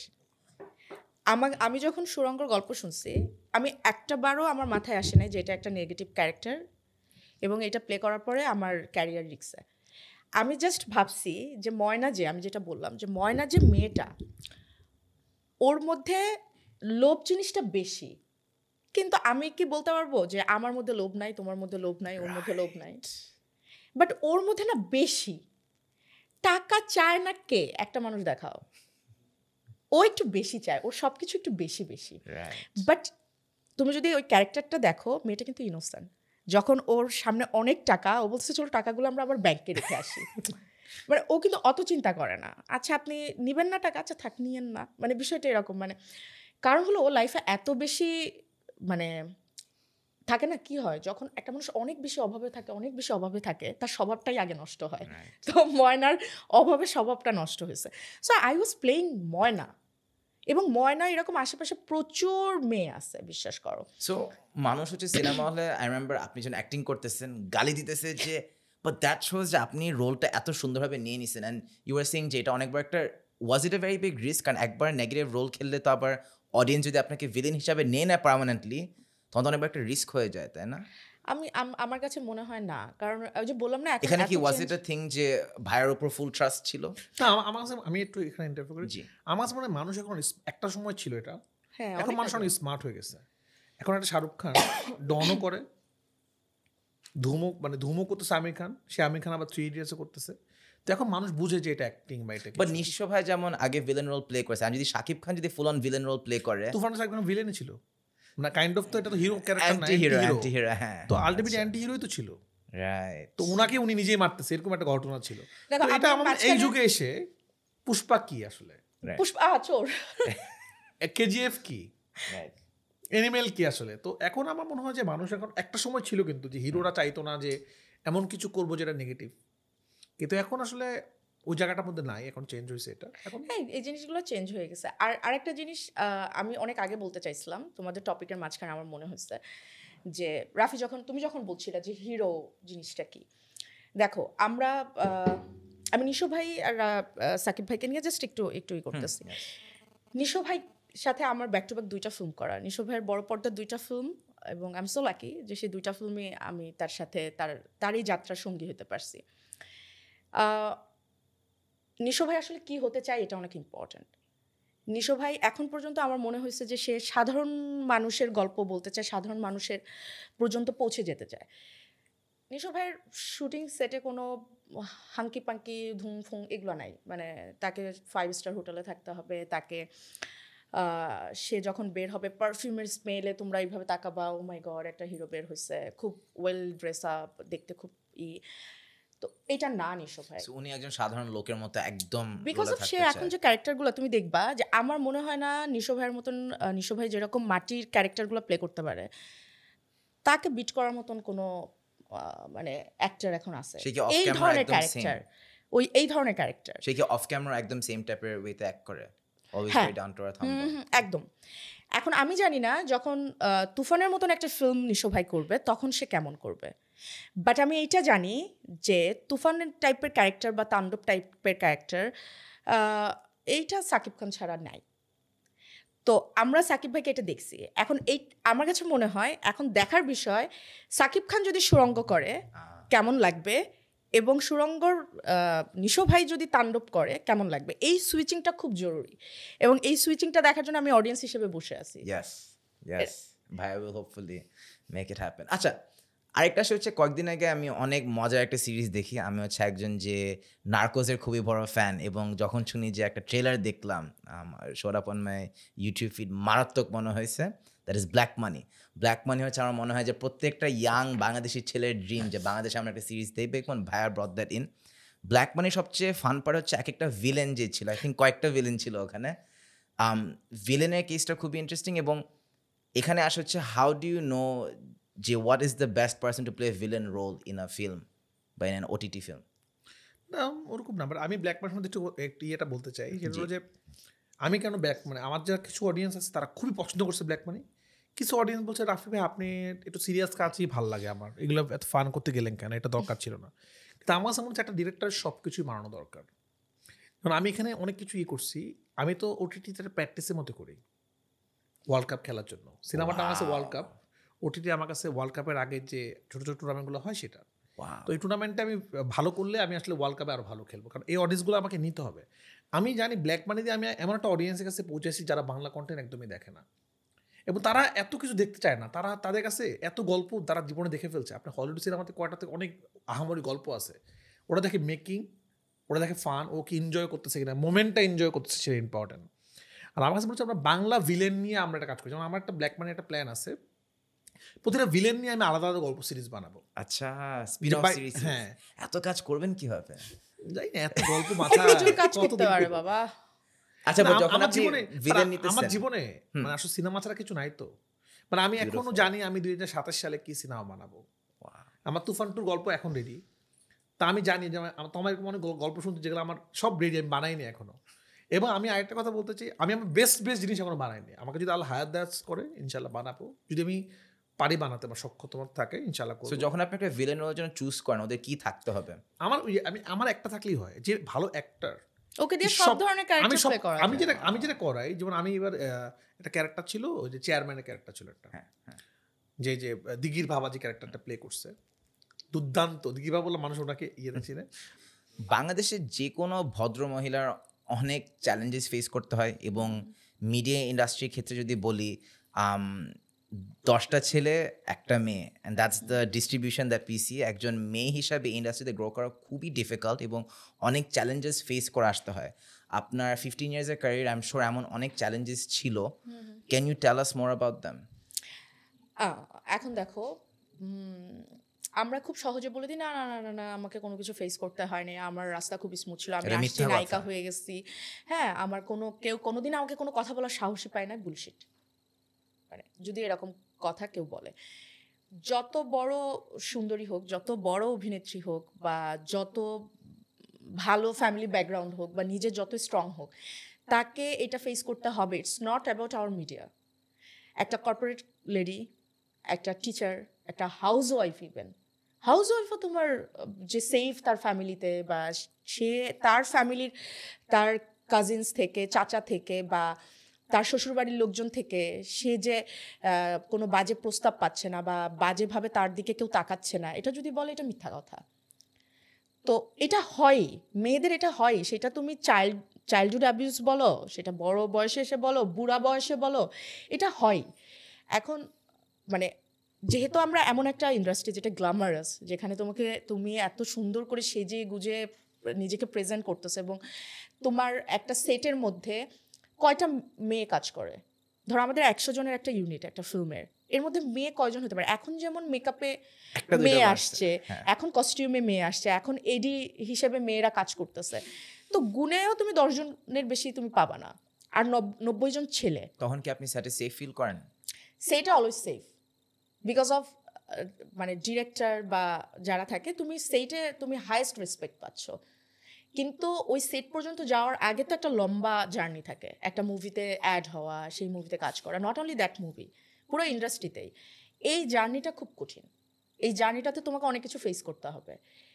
কেউ যদি মনে করে যে আমি এইটাকে স্মার্টলি হ্যান্ডেল করতে চাই, সে করতে পারে। কেউ যদি মনে করে যে আমি খুব সিঁড়ি, তো এখন সেই সিঁড়িটাতে তুমি চাও তুমি লিফটে উঠে একবারের সাথে সাথে চলে যাবা, তাহলে তুমি একভাবে ডিল করবা। তুমি যদি মনে করো যে না, আমার মধ্যে পোটেনশিয়ালিটি আছে, আমি আসলে জানি আমি কি করতে পারি, অ্যান্ড তুমি আমাকে কয়টা কাজ থেকে আসলে বাদ দিবা, 1টা 2টা 3টা 4টা, বাট যখন দর্শক আমাকে পছন্দ করবে, যখন তুমি একটা ক্যারেক্টারে গিয়ে আটকাই যাবে যে এই ক্যারেক্টারে আসলে তোমাকেই লাগবে, বা এই ক্যারেক্টারে আসলে রাফি ছাড়া এই মুভি বানাইতেই পারবে না, তখন তো তোমার আর কোনো কল নাই। আর এন্ড অফ দ্য ডে একটা বিজনেস, তুমি তো বিজনেস ফালাই দিয়ে তো অন্য কিছু হবে না। হ্যাঁ, এখন যদি প্রডিউসার মনে করে আমার অনেক টাকা আছে, আমি আমার গার্লফ্রেন্ডকে প্রডিউস করবো, দ্যাটস এ ডিফারেন্ট কল। কিন্তু যারা আসলে বিজনেস করতে চায়, এইটা যাদের মানে থাকে না যে এইটা আমার ব্যবসা, এটা থেকেই আমি একটার পর একটা ছবি বানাইতে চাই, তাদের কাছে আসলে আর কোনো অপশন থাকে না। অ্যান্ড একটা মেয়ে শুধু যে ইন্ডাস্ট্রির মানুষের কাছ থেকেই বাজে কমেন্টস পায়, বাজে কথা শোনে, বাজে প্রপোজাল পায়, নট লাইক দ্যাট। বাইরে আরও বেশি হয়, মানে বাইরের মানুষের থেকে আরও বেশি হয়। একজন বিজনেসম্যানের চোখে, বা একজন কর্পোরেট অন্য যে কোনো কারোর চোখে, একজন নারীকে সে কতটা রেসপেক্ট করতেছে, এটা যদি বুঝতে হয়, তাহলে তোমার আমাদের ইনবক্স চেক করতে হবে। রাইট। আচ্ছা, সো একজন জুনিয়র অ্যাক্ট্রেস হিসাবে আপনার স্টার্ট অফ ইয়ার ক্যারিয়ারের দিকে আমি শিওর অনেক খারাপ প্রস্তাব আসতো। দেখো, জুনিয়র সিনিয়র বলে কিছু নেই, আমি তো তোমাকে বললাম, ইউ নেভার নো। সবসময় হতে থাকে। এটা একটা প্রসেসিং, ফিল্ম মেকিং এর যেরকম প্রসেসিং। সো কাদের থেকে সাবধান থাকতে হয়? Usually the producer? কারোর থেকে না, আবার সবার থেকে। Wow. So you have to take the call. Right. যে আমি এই জায়গাতে এইভাবে, আমি জাস্ট একটা জিনিসই আমি বিশ্বাস করি যে এটা একটা ইটস লাইক একটা ইবাদতের মতো। যখন তুমি ইবাদত করো, তখন কিন্তু তুমি ওইটাতেই ফোকাস থাকো। সো একটা কাজে যদি তোমার অনেস্টি না থাকে, তুমি এখানে কম্প্রোমাইজ করে সেটা বড় স্ক্রিনে দেখা যায় যে তুমি But কম্প্রোমাইজ করছো। যখন একজন অ্যাক্ট্রেস ঢাকা শহরের বাইরে থেকে ঢাকায় এসে ঢুকে ইন্ডাস্ট্রিতে গ্রো করতে চায়, চান্স পেতে চায়, ধরেন তার একটাই মাত্র চান্স আছে যে এই প্রডিউসারের কিংবা এই স্পন্সরের কিংবা এই বিজনেসম্যানের একটা সেক্সুয়াল ফেভার করে দিলে সে এই চান্সটা পাবে। ডাজ দিস হ্যাপেন আ লট? দেখো, এখন ম্যাক্সিমাম আমি যেটা দেখছি, যেটা হয় এখন যারাই আসে, এবং রাফিও মনে হয় আমার সাথে একমত হবে, ম্যাক্সিমামই হলো যেভাবেই হোক আমি কাজটা করতে চাই। 10টা মেয়ের মধ্যে কয়জন এমন ফেভারের আমি উপর? এইভাবে সংখ্যা বলবো না, বিকজ অফ আমি চাই না যে তার চিন্তা ভাবনা হয়তো ডিফারেন্ট, রাইট। আমি জানি না তার ব্যাক স্টোরি কি কাজ করতেছে। Is it easy to say no? ধরেন এখন Yes. আপনাকে already it's so It's easy to easy. Say no, but আসলে তোমাকে ওই গার্ডস থাকতে হবে টু সে নো। একজন Nobody gonna জুনিয়র force অ্যাক্ট্রেসে you. কি একজন জুনিয়র অ্যাক্ট্রেসে কি অতটুকু গাছ থাকে? course. ইজি? অফকোর্স আছে। না বলা সব থেকে ইজি এবং সব থেকে কঠিন। সো এটা তুমি না বলবা কি না, এটা তোমার পরে। Nobody gonna force you, trust me. How can we make the industry safer for women? It's a safe place. But again it's all about your call. তুমি কি চাও এই জায়গাটাতে সুন্দরভাবে থাকতে, নাকি তুমি চাও খুব ইজি মানি মেক করতে, ইজি নেম অ্যান্ড ফেম? এটা তোমার কল। একটা শর্টকাট আছে, একটা hard long hard route work আছে। আছে। সো হার্ড লং ওয়ার্ক করলে এই 15-20 বছর চলে যাবে। আর যদি শর্ট চাও, সেটা শর্ট টাইম তুমি সাকসেস পাবা, এরপরে নাই হয়ে যাবে। অনেকে নাই, তুমি খোঁজ মানে তুমি স্টাডি করো, অনেকে আসছে খুব স্টারডম পাইছে, তারপর আর নাই। আবার অনেকে দেখবা আস্তে আস্তে আস্তে আস্তে আসছে, তার জায়গা কেউ নিতে পারে নাই। স্টিল জয়াপুর কোনো মানে আশেপাশে আমি কাউকে দেখি না, তিশাপুর আশেপাশে কাউকে দেখি না। মেহেজাবিন আমার কাছে মনে হয়েছে অসাধারণ অভিনেত্রী, অনেক বছরের ক্যারিয়ার। এই খুব অল্প সময়ের ক্যারিয়ারের মানুষকে দেখবো অল্প সময় আসে, অল্প সময় চলে যায়। বিকজ যে কোনো পথ করতে অনেক সময় লাগে, ইজি কোনো কিছু না। যারা লেগাসি বিল্ড করতেছে তারা লাক নিয়ে বিল্ড করতেছে না, it's pure hard work. Pure hard work, লাকও এখানে ফেভার করে। লাক ইম্পর্টেন্ট, বাট অনেক সময় লাক কাজ করে না, তোমার ফেভারে থাকবে না। সো তখন তোমার পুরোটাই হলো ধৈর্য পরিশ্রম, ধৈর্য পরিশ্রম। আর কি কি মানে আমরা যখন we run a small media agency now, এবং আমরা খেয়াল করি যে মেয়েদের বিউটি স্ট্যান্ডার্ডের ক্ষেত্রে অনেক প্রেশার থাকে, রাইট? সো আপনি যে 15 বছর ইউভ বিন ইন দিস স্পেস, আগে বিউটি স্ট্যান্ডার্ডটা কী ছিল এবং এখন কি বিউটি স্ট্যান্ডার্ড, এটা নিয়ে একটু বলা যাবে? বিউটি আমার মনে হয় যে এটা তো বাহির থেকে একটা জিনিস সৌন্দর্য দেখে তুমি বলতেছো। তো পার্সোনাল লাইফে আমার কাছে মনে হয় যে ইনার বিউটি সব থেকে important. I am talking from a casting side. যেমন এখন আমরা যদি এখন একটা অ্যাড বানাই, বেশিরভাগ ক্লায়েন্ট, বলবো না ক্লায়েন্টদের নাম, ফর্সা হতে হবে মেয়েদের, সুন্দর হতে হবে, সার্টেন ফিজিক্যাল ফিচার থাকতে হবে। আগের ট্রেন্ডটা কি ছিল, এখন ট্রেন্ডটা কি, এগুলো নিয়ে একটু বলা যাবে? আগে যেরকম ছিল যে ধরো ফিগার সচেতন খুব কম ছিল আমাদের ইন্ডাস্ট্রি নায়িকাদের, তুমি যদি দেখো। এবং তখন আর একটু এখন মোটা যদি মোটা হলে দেখো ভালো কোনো নাকি? সমস্যা নাই এটা বলতো, হ্যাঁ। আচ্ছা। কিন্তু এখন যেমন কিন্তু খুবই যে না ও না একটু মোটা হয়ে গেছে, না ও আরেকটু স্লিম থাকলে ভালো বাই। বাট যখন তুমি রিয়েলিস্টিক গল্পে কাজ করবা, তখন আমার কাছে মনে হয় বিউটি ম্যাটার করে না, তখন ওই ক্যারেক্টারটা হয়ে ওঠা ম্যাটার করে। আর যখন তুমি খুব গ্ল্যামারাস কাজ করবা, মানে টিভিসের কথা যদি বলো, ওটা তো ফুল অফ গ্ল্যামার। ওইখানে তো তুমি জাস্ট 20 সেকেন্ড 30 সেকেন্ডসে তুমি গল্প বলতেছো, অ্যান্ডি করতেছো, ওইখানে খুব সুন্দর মেয়ে, নতুন মেয়ে হলেও প্রবলেম নেই, অনেক কিছুই করে। বাট যখন ফিল্মে তুমি দেখাচ্ছ, যেমন সুরঙ্গতে তো আমি বিউটিফুল না, আমি ন্যাচারাল লুক, এবং ওই মেয়েটা ওই ক্যারেক্টারের জন্য অনেক সুন্দর।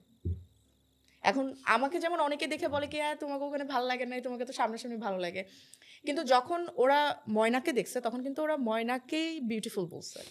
সো এটা ডিপেন্ড করে আমার মনে হয় যে ক্যারেক্টার, মানে যে ক্যারেক্টারটা প্লে করতেছে ওইটার উপরে। একজন মেয়ে অ্যাক্ট্রেস হিসেবে আর অনেক চ্যালেঞ্জ ফেস করতে, যেমন আমরা ট্রেডিশনাল থিঙ্কিংয়ে ভাবি যে একজন মেয়ে যখন প্রথমবার প্রেগনেন্ট হয় কিংবা ম্যারি করে ফেলে, তখন ওরা অত বেশি রোল পায় না কিংবা চান্স পায় না ফিল্ম ইন্ডাস্ট্রিতে। এটা কি ট্রু? আমার কাছে আমাদের ইন্ডাস্ট্রিতে মনে হয় এটা ট্রু। তুমি যদি বাইরের দেখো তাহলে কারিনা কাপুর বলো বা আলিয়া ভাট বলো, মানে 30 ইয়ার্স হবে হয়তো সে, তখনই তার বেবি সে নিয়ে নিছে এবং আবার ফিটনেস করে আবার সে আসছে। আমাদের মেইন প্রবলেমই হলো যে আমাদের একটা বাচ্চা হয়ে যাওয়ার পরে আমরা ওই ফিটনেস আর ব্যাক করতে পারি না। এবং আমাদের বাংলাদেশে যেটা হয়, ধরো আলিয়া ভাট তার বাচ্চাকে তার ইসের কাছে রেখে চলে যেতে পারতেছে। আমাদের জাতিটাই আমরা এরকম যে আমাদের বাচ্চা মানে হলো ওইটা সব থেকে ইম্পর্টেন্ট রাদার দ্যান ক্যারিয়ার। মেয়েরা কিন্তু সহজে ক্যারিয়ার ছেড়ে দিতে পারে, একটা ছেলের এই জার্নিটার মধ্যে থেকে যেতে হয় না। ইভেন আমিও যদি এখন চিন্তা করি যে আমি I will take a baby, আমি কিন্তু ওই বাচ্চাকে চাইবই 4-5 বছর পর্যন্ত প্রপার টাইমটা দিতে, আমি সাথে থাকি। তো তার 4-5 বছর অনেক সময়, তারপর আবার ব্যাক করা ইজ ভেরি টাফ। এবং তখন কি হয়, আশেপাশের সবার চিন্তাভাবনা এরকম থাকে যে এই ওর তো বিয়ে হয়ে গেছে, ওর তো এখন ফ্যামিলি নিয়েই ব্যস্ত, ওর হাজব্যান্ডকে নিয়ে আসবে, ওর হাজব্যান্ড আবার এটা পছন্দ করবে কি না, ওর তো বাচ্চা হয়ে গেছে, বাচ্চা নিয়ে সেটে আসবে, বাচ্চা কান্নাকাটি করবে, বা বাচ্চার মানে সামনে কেমনে শুটিং করবে, ওকে সময় দিতে পারবে, ওকে টাইমলি আসবে, ওকে টাইমলি শুট শেষ হবে। সো আচ্ছা থাক, বাদ দাও না, ওই যে আর একটা মেয়ে আসছে, she is pretty, she is young, ওই করুক না। হ্যাঁ, এখন ধরো ইয়াং যে মেয়েটাকে বলতেছে ও ধরো 40 আপ, আর যার বাচ্চা হয়েছে ও ধরো 25 বা 30, কিন্তু ও কিন্তু এখন ওর থেকে সিনিয়র হয়ে গেছে বিকজ অফ ওর বাচ্চা হয়েছে দেখে। হ্যাঁ, তো আমার মনে হয় যে আমাদের ইন্ডাস্ট্রির জন্য এইটা আসলে খুব প্রবলেম, যে একটা ছেলের 2-3টা বাচ্চা থাকুক প্রবলেম হয় না, একটা মেয়েরই একটা বাচ্চা হয়ে গেলে তখন ও কি আর আসলে কাজটা ঠিক মতো করতে পারবে কিনা। তো ওই আমি যেটা তোমাকে বললাম যে এই জায়গাটা খুবই, এই জায়গা না সব জায়গায়, আহ, তুমি যদি মনে করো যে না আমি এখন প্রপার আমার ক্যারিয়ারটাই বিল্ড করতে চাই, তাহলে প্রপারলি এইটাতেই ফোকাসড হও, এটা সুন্দর করে শেষ করো, দেন স্টার্ট ইউর অনেক কিছু ফ্যামিলি। স্যাক্রিফাইসও করতে হয়। হ্যাঁ, অ্যান্ড স্টার্ট ইউর ফ্যামিলি। এবং একজন সিনিয়র অ্যাক্ট্রেস যদি আনম্যারিড থাকে সে অনেক বেশি চান্স পাওয়ার স্কোপ আছে। হ্যাঁ, কারণ মানুষ মনে করে যে মানুষ মানে কি ইন্ডাস্ট্রির লোকজন মনে করে যে আচ্ছা ঠিক আছে ও তো ফ্রি, রাইট। বাট মানে ম্যারিড হলে যে আমি আটকা পড়ে গেলাম, আমি যেন আমার কাজটা মনোযোগ দিয়ে করব না। যেমন নাবিলা আপুকে আমার খুব ভালো লাগে, তোমার সাথেই তো কাজ করছে নাবিলা আপু। আমি দেখছি যে আমাদের গেট টুগেদারে সুন্দর মতো ভাইয়া আসতেছে, আপু আসতেছে, এবং যখন শুটিং তখন শুধু নাবিলা আপুই শ্যুট করতেছে, সে ওয়েল ব্যালেন্স করতেছে। অনেকে আবার হয়তো এটা পারে না। তো এখন যদি কেউ এটা ভাবে যে নাবিলা অনেক ভালো অভিনয় করে, ইস নাবিলা অনেক সুন্দর, নাবিলার অ্যাক্টিং খুব ভালো, তো একটা বাচ্চা আছে, ও তো ম্যারিড। বাট এটা তো হয়। হ্যাঁ, আমি আরেকটা সাইকোলজিক্যাল প্রশ্ন করি যে বাংলাদেশের যে অডিয়েন্স, আমরা যখন জানতে পারি যে একজন অ্যাক্ট্রেস, কিংবা যখন যত মানে দেশ জুড়ে যার ছেলেরা ড্রিমিং যে এই মহিলাটা আমাকে একদিন চিনতে পারবে, আর ওই যে একটা ক্রাশ ফিলিংটা যে কাজ করে, যখন একজন ফিমেল অ্যাক্ট্রেস বিয়ে করে ফেলে, তার কি ওই দিক দিয়ে অডিয়েন্সের ক্ষেত্রে ডিমান্ড কমে যায়? আমার মনে হয় না ভাইয়া? না, আমার মনে হয় না আসলে না, এটা আসলে আমাদের ঘরের থেকেই শুরু হয়। আমরা ঘরের আচ্ছা। মানুষটাই ভাবি যে আচ্ছা থাক, এটা দরকার নেই। এটা তো অডিয়েন্সটা ভালো বলতে পারবে। বাট যখন আপনার ফিমেল ক্রাশ, যে বিশাল বড় স্টার, সে বিয়ে করে ফেলছে, তাকে আমরা অ্যাক্সেস করতে পারি না, বা কিংবা আমরা মানে একটা যে 0.001% চান্স এটা থাকে। একটা সময় হইতো, এখন মডার্ন ইয়েতে এটা আস্তে আস্তে চেঞ্জ হচ্ছে। রাইট। এখন আমরা আরো বেশি, এখন আমি জানি না এই আমাদের জেনারেশন তো চেঞ্জ হচ্ছে। একটা জেনারেশন হইতো যে নায়ক বিয়ে করে ফেলার পর সব মন খারাপ হয়ে গেছে, নায়িকা বিয়ে করে মন খারাপ হয়ে গেছে, কেন বিয়ে করলে, এবং অনেকে বিয়ে করে চলে যেত। এখন যেই যুগটা, এখন আমাদের বেশি ভালো লাগে আলিয়া ভাটের কোলে যখন আমরা বাচ্চাটাকে দেখি। এখন আমাদের বেশি ভালো লাগে যখন আমরা শুনি যে ক্যাটরিনা কাইফ বিয়ে করছে একটা ভালো অ্যাক্টরকে।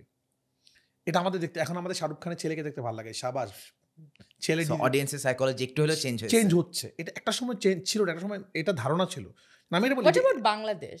না, এখন বাংলাদেশে এই জেনারেশন, এখন দেখো আমার কাছে কি মনে হয়, আমার কাছে মনে হয় যে এটা মানুষ বাংলাদেশের অডিয়েন্সকে আপডেট হয়েছে, একটা মানুষ ভাব, এখন আমাদেরকে আপডেট করতে হবে। আর আমরা যদি বিশ্বাস করে ফেলি যে বিয়ে করার পর সে ডান, তাহলে মানুষ এটাই বিশ্বাস করবে। মানুষকে আমরা যেটা দেখাবো মানুষ সেভাবে দেখবে। এক্স্যাক্টলি। তা আমি কোনোদিনও, আমি অ্যাজ এ ডিরেক্টর, আমি কোনো সময়, আমি আমারটা বলবো, আমি তো বাকিটা বলতো, আমি কোনো সময় চিন্তা করি না আসলে আমি যাকে কাস্ট করতেছি তার বয়স, সে আমার ক্যারেক্টারের সাথে যায় কিনা সেটা ফ্যাক্ট। আমি কোনোদিনও চিন্তা করিনি নাবিলা আপুকে যখন আমি কাস্ট করছি তুফানে, যে তার একটা বাচ্চা আছে, সে কী করো। আমার মনে হচ্ছে আমার ক্যারেক্টার সাথে যাচ্ছে, সে যাচ্ছে। তো আমরা প্রতিটা মানুষ যদি আমাদের জায়গা থেকে সেই চিন্তাটা করতে পারি, আমি পরীকে নিয়ে কাজ করবো, আমি তিশা আপুকে নিয়ে কাজ করবো, কারণ আমি ওইটা তার ফ্যামিলি, ওটা আলাদা জিনিস। মানে ডিরেক্টর হিসেবে আপনার কোনো বায়াসনেস থাকতে না, কোনো বায়াসনেস নাই। তো এটা রাফিন নাই।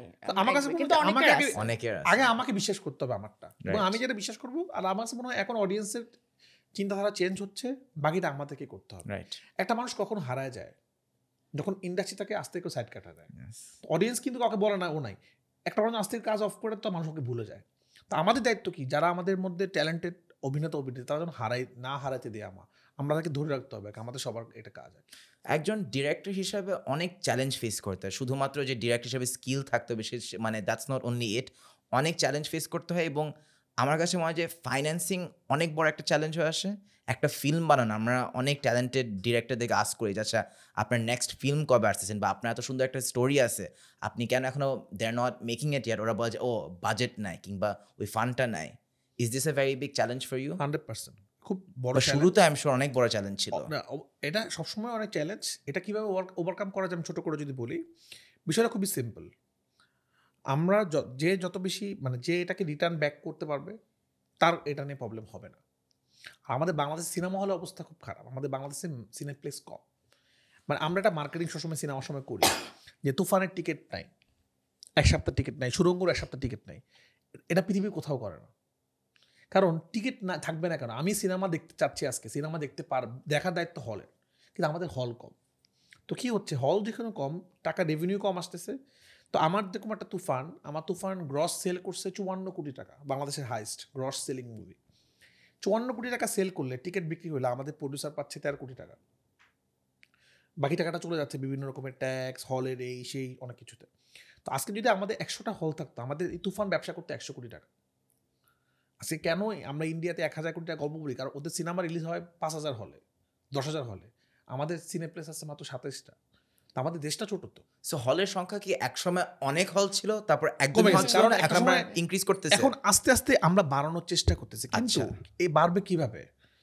আজকে বছরে যদি একটা তুফান হয়, একটা হিট ছবিতে তো হবে না। তখন হলদের তো কোনো বিজনেস হইতেছে না। আজকে আমাকে মিনিমাম 5 থেকে 6টা সিনেমা হিট থাকতে হবে, মাল্টিপল সিনেমা বানাতে হবে। আর তুমি যে কোশ্চেনটা করলা যে মানে একটা ডিরেক্টর সমস্যা হয়, একটা ডিরেক্টর আসলে মানে তখনই সিনেমা ওকে, তখনই ও সিনেমা পাবে যখন সে তার প্রডিউসারকে রিটার্নটা করতে পারবে। ধরেন এখন আমি হচ্ছে একজন ইয়াং ডিরেক্টর, আমার খুবই ভালো একটা স্টোরি আছে, কিন্তু আমি জানি এই স্টোরিটাকে জাস্টিস দিতে গেলে আমার 1 কোটি টাকা লাগবে। What is the process to finding a producer? প্রথম কথা যে আমি ধরো প্রডিউসার, তুমি ডিরেক্টর, আমাকে বিশ্বাস করাইতে হবে তুমি 1 কোটি টাকা লোডটা নিতে পারবা, আচ্ছা। তুমি এটা যোগ্য। কারণ সবাই তো বলে এসে আমি সবচেয়ে ভালো ডিরেক্টর, আমাকে দেন আমি ফাটাই দিব। হ্যাঁ। কারণ ফিল্ম নিয়ে অনেক কথা বলা আর সিনেমা বানানো কিন্তু আলাদা জিনিস। আমি এরকম অনেক মানুষ দেখছি। আপনি এমন একটা স্টোরি শেয়ার করতে পারবেন যেখানে আপনাকে প্রথম আপনার উপর একজন ইনভেস্ট করছে অনেক টাকা, but what did you do to earn that money and that trust? আমার কথা কি এইটাই, মানে আমাকে ওই জায়গাটাতে বিশ্বাসযোগ্য জায়গাটাতে আসতে হবে যে আমি আসলে এই কাজটা করতে পারবো, আমি এটা যোগ্য। কারণ আমার কিন্তু অনেক মামা চাচা ছিল না, আমি আমার কাজ দিয়ে আসছি। আজকে আমি তোমার প্রোগ্রামে কেন আসছি? কারণ তুমি এর আগে যে ছোটো ছোটো কাজগুলো করছো, মোবাইল দিয়ে ভিডিও করছো, তোমার তখন এত বড় টিম ছিল না, এটাতে তুমি আমাকে বিশ্বাস করাইছো যে তুমি আমাকে উপস্থাপনা করতে পারো। নাহলে আমি 10টা জায়গায় যাচ্ছি না, তোমার এখানে কেন আসতেছি সকালবেলা ঘুম থেকে উঠে? কেন এত বড় বড় সেলিব্রিটিরা আসতেছে? কারণ তুমি এটা বিশ্বাস করাইছো। তো এটা আমার মনে হয় বিশ্বাস করাইতে হবে, এটার জন্য নিজেকে প্রথমে ইনভেস্ট করতে হবে, কাজ করতে হবে, তাইলে এটা সম্ভব। এখন যেই সুযোগটা তুমি 1 কোটি টাকা পাবা, যেমন আমি পরাণ বানাইছি 60 লাখ টাকা দিয়ে, আচ্ছা, ওইটা কি আপনার ফার্স্ট বিগ অপরচুনিটি ছিল? এটা আমি বড় হাউস ছাড়া অনেক কষ্ট করে এটা বানাইছি আমি। ওইটা যখন আমি সাকসেস দিয়ে দিছি, যখন আমি 14 কোটি টাকা 15 কোটি টাকা ব্যবসা করে ফেলছি, তখন আমাকে সুড়ঙ্গ বানাইতে আমাকে হেল্প হয়েছে।